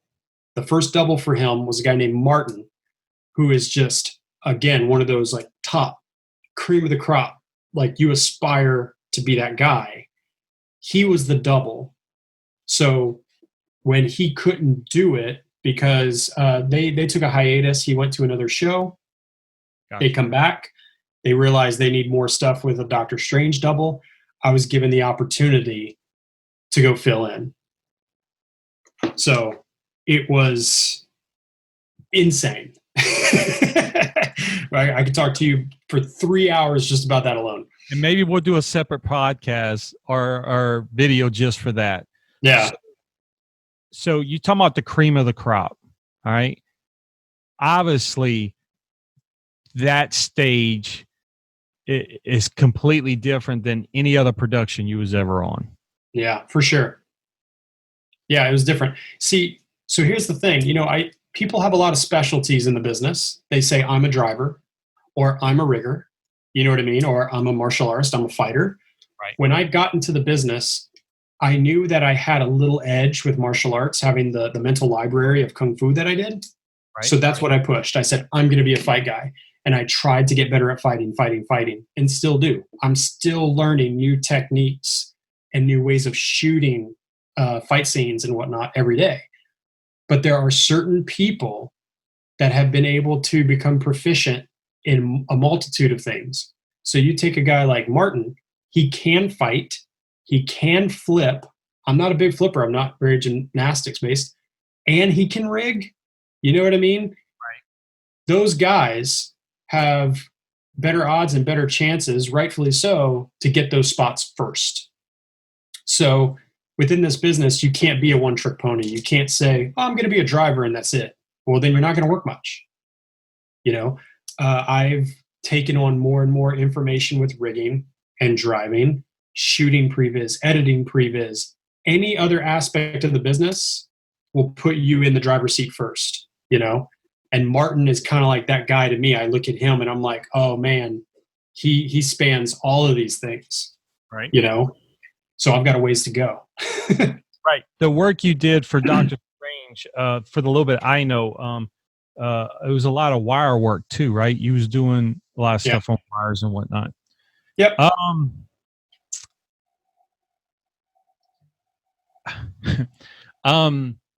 What Avenger stood out to you just walking on set? Like, is there one like you're like, man, I really didn't realize this or this, or are you as glad you was happy to see this or that? Like, could you talk about one Avenger that stood out to you? Probably two of them for the same reason. Both Chris Pratt, our Star-Lord, is just exactly what you'd expect him to be. Right. Just funny, shows up set. Hey guys, what are we doing? Like just super down to earth. Like he is who you think he is. Right. And Dave Bautista. Come on, Bautista. Because dude, Bautista's so huge, and he's just like this Athenian like demigod of a human. And then you speak to him, and he's just like, oh, cool, man. Yeah, I really need to check out that restaurant. Thanks for letting me know. Like, just such a nice guy. Right. Like he's like this giant muscle teddy bear. Teddy bear. Yeah. Right. So as we're getting close to wrap up here, because we might do a whole segment on Avengers stuff, just talking about everything. Favorite moment with an actor? Or someone who stuck out to you in the beginning, during the middle, or something on a bucket list? Oh, man. The bucket list is easy. I mean, I grew up imitating Jim Carrey every day of my life. I owe him and like his like comedic bravery to go off the wall with all those characters that I mimicked in my bedroom as a kid. That's what led me to acting. That's what led me to do the characters, to do the creatures, to be able to watch an actor as a stunt double and pick up on all their little tics and movement, how they carry themselves and such. I've never got to work with Jim. That'll always be the bucket list items. And he makes less movies now. So I'm like, just keep going. Just one more. Just one more. Fighting an alien while getting squibbed and set on fire, and call me. He keeps filming in Canada, man. Right. I'm in Okay, the, but I'm in the who state. is an actor or something you met in person? Like, what was a favorite moment on set with an actor or somebody you was like, man, I had a good cup of coffee with blah blah blah. You know, something that sticks Uh, out. Dude, to be honest with you, I've been fortunate that I've had a lot of those moments. Like there's a lot of these people that I think the media puts out in a different light because the media and the common viewer doesn't understand the stress of what it's like to do this job. Right. And then you get to meet an actor who people think are problematic and they're not. They're really nice, or vice versa. But I've had a lot of good moments with a lot of guys. Our whole acting team from Turn were wonderful, just part of the crew, human beings to be around. Going back to Zombieland, Woody and Emma, Right. dude, I love those two. Love those two. I They would were imagine just, Woody is exactly like you would think he is. yeah. And that they'll crack you up too mid scene. You got to be careful and stuff around those. Jesse Eisenberg, genius of a guy. Come on. His improv in a scene and his wit.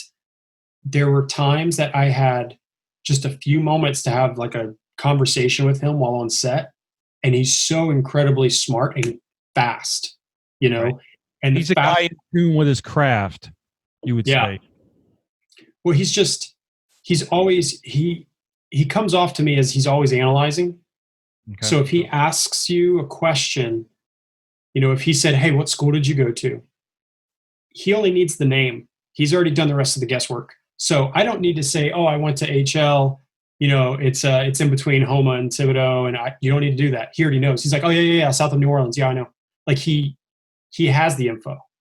So once you pick up on that, you can have a lot of really fast, good conversations with him. You know what I mean? And then watching him work, he would improv in shots. One of my favorite moments of Zombieland, he's up on top of the RV, and I'm dead on the ground, and he shoots someone with a shotgun, chick, and then he catches the shell out of the air, and he didn't know to do it, huh? Improv? Yeah, he didn't know it was going to kick out like that. No one told him to. It's not written. He's so fast. It went boom, caught it, and then he like blew the smoke off of it, said his line, and walked away.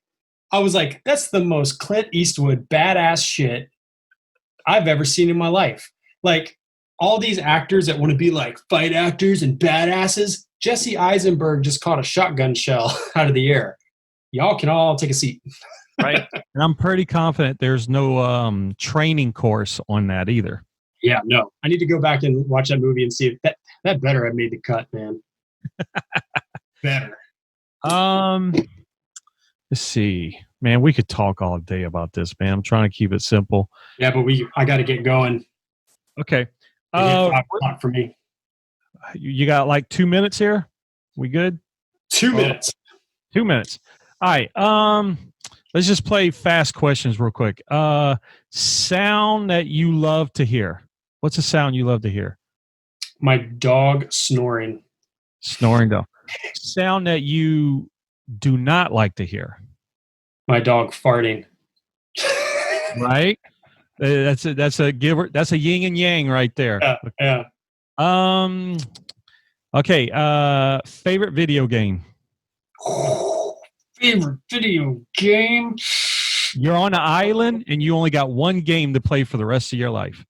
Final Fantasy 5. 5. I think it's 5 with Cecil and Kane. You can fact check that later. It might be 4. Yeah, okay. The OG Super Nintendo Final Fantasy. Last time you was in the gym, what was you listening to? I was listening to a combination of anime openers all punched into one mega workout mix. Oh, there you go. Today, what is your favorite weapon to work with, if you had to pick? Ooh, right now, it's handguns, which is so left field for me. But seeing the creativity in a couple of recent films, I know the John Wick series is popular. A lot of animes do some work with firearms that we can't replicate in real life. Right. And it's been fun brainstorming on how we can bring the animated into real life with weapons like that. Actor you would love to work with that you haven't yet? You said Jim Carrey, but maybe, is it Jim Carrey or it's Jim Carrey, man? It's him. It's Jim. It's always been Jim. I can't argue. Yeah, from day one, like, Jim, if you find this, The Mask, the sequel, I'll play your son. Let's go. I can do it. You use a small town, made it all the way to Avengers, but what would be a bucket list in any movie in your past or maybe future that you'd be like, man, I would love to work on this series or movie? Pop culture, something on a bucket list.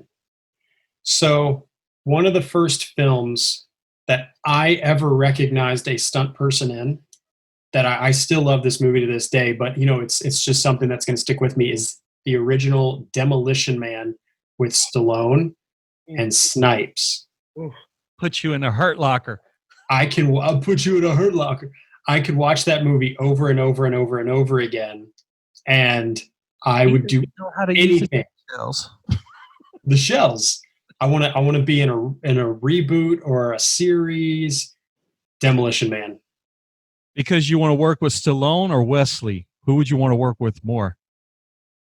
Between two, Wesley. Wesley's a martial artist too, man, and he was Blade. He was Blade, man.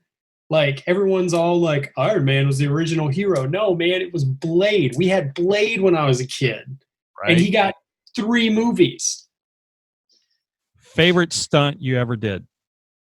Oh, boy. See, this is where we got to go and say, what's your favorite fight? What's your favorite wire gag? Because, it's really hard to pin one. I know playing Doctor Strange is fun, but did you get set on fire one day and be like, man, that was just a fun day? Yeah. I've had a couple of stair falls that were really epic, and I don't know why that comes to mind first. But to be honest with you, one of my favorite stunts is very simple. It's a very simple one, and it did not make it to camera. We shot a fight scene for a Marvel film that did not make the cut, where Ant-Man is small, and he runs, jumps, twists, turns big, and gives me a jump, flying, turning back kick to the chest. And the guy who doubles him, Colin, is so amazingly accurate that we did it a dozen times, and he hit me dead center of the chest every single time. Never the shoulder, never the chin. We never had any accidents. And dude, every single time he kicked me, I legitimately flew 10 feet back. It was like getting hit with a Honda Civic. And it was just, I don't know. It's one of those days when you're looking around the room and you're like, that's Iron Man, and that's this, and this is Ant-Man, and Ant-Man's kicking me right now. Such an awesome gag. It was so cool, so simple. Favorite non-curse word? Like instead of cursing, I use crap a lot. So everybody's got their little funky word they use at time. Do you have like a word? Yeah. It's from an anime where they kept replacing curse words with weird sounds. Right. And one of them just always made us laugh. It's moffle. Moffle. Moffle is like saying motherfucker. Ma-full. Mother. You know what I'm saying? Moffle. Yeah. It works. Yeah, a shortened version. Any young person right now who's not sure about chasing their dream, you talked about stepping out of character. You talked about getting a little bit of lucky. What would you talk to the young person who's got something on their heart, not knowing if they can make it? I think there's more than enough literature and material out there to drive people forward. There's a lot. You can go on Instagram and follow a page that says, live your dreams, go for it, you're special. Right. But what people don't say enough or warn enough and how to combat it, I wish someone could have sat down with me 10 years ago and said, now listen, if you're making this choice, there are going to be people who try to stand in the way. There are going to be people that say no every day. There are going to be people that even try to legitimately stop your progress. But as long as you just don't stop, you'll be fine. And that's it. It's really that simple. So there's so much encouragement in the world, but every time somebody gets hit with a wall, that encouragement stops. The wall, they don't tell you how to climb that wall, you know? But the key to it is just to not stop. If you believe in what you're doing, don't stop. I had people look at me in person, face to face, and say, you might as well quit, man. I had someone look at me in my early years and say, you're not going to be a stunt guy. Like, there's already so many, you know, like, dude, there's not enough room for you. You know, people will be that, I'm not going to say mean, because maybe they believe it and maybe they think they're protecting you, but they're going to be that forward. You think they were being honest because of what they were facing too? Yeah, I think that's a lot of it. You know, there are people that don't quite hit the marks that they want. So then they meet a new person and they're like, oh, you're going to have the same crap that I did. No, you just don't stop. If somebody says no, keep going. If somebody says, I don't think you can do it, that's fine. Keep going. Those people don't matter. You know, if you would have walked up to your younger self and say, hey, one day you're going to be an Avenger, would you have believed it? Who does? Who right? does? No one would get relief from that and be like, oh, sweet. Right. Fine. Even if you saw yourself, you think you would believe yourself? No. No. Absolutely not. Absolutely not. There's no way. And you know what? Even working on that show, I was happy enough to be, like I said, sorcerer number 80. If I had become that sorcerer in the deep background, right, and no one ever knew, I would have been happy because I knew it. I was there. I got to see the things that I saw. And that's the end of the day. You know, I was like, I did my thing. I met my goal. You know, the fact that sometime later I got to step into a bigger outfit, that's another one of those moments where I'm like, they're going to figure out I'm a fraud. Come on. 10 years later, still wondering if you made it, and you're standing with a Marvel contract on a Marvel set, and you're still asking it. Dude, that's a very gold message. I don't know if you realize how powerful that is, but that's awesome to share. I love that. You know what's funny too is that even on a Marvel set, we'd go to lunch some days, and now lunch is free. They feed you, right? I'd be on a Marvel set in half of my Doctor Strange outfit because you don't stay in the whole thing. Right. You put on like a base layer, and then as they need you, they start finishing it off. I'd be standing in half of a Doctor Strange outfit, and I'd hear someone go up to the lunch line where the food is free and be like, oh, is it grilled chicken again today? Oh, come on, man. And I'm like, what are you doing? Right. You're getting fed for free on Endgame. You know what I mean? Humans will always find something to complain about. Awesome. Well, brother, look, I would love to do a part 2. I know you've taken out a lot of time today. This has been awesome. I love it. I love it. I would love to do a part 2 and just break down, or maybe we could do like a movie review and you can break down a stunt and how they would prepare. But I appreciate it. I love you. I'm proud of you. And thanks, man. You know, keep doing it, man. Like I've always told you, hope you stay busy, stay safe, and call me when you can, you know? Will do. So love you, man. Love you, brother. Hey, this was good. This was really good. I love this. I love this. Just cut out the part where we go pee. Okay, not a problem. All right, man. Later. Peace out.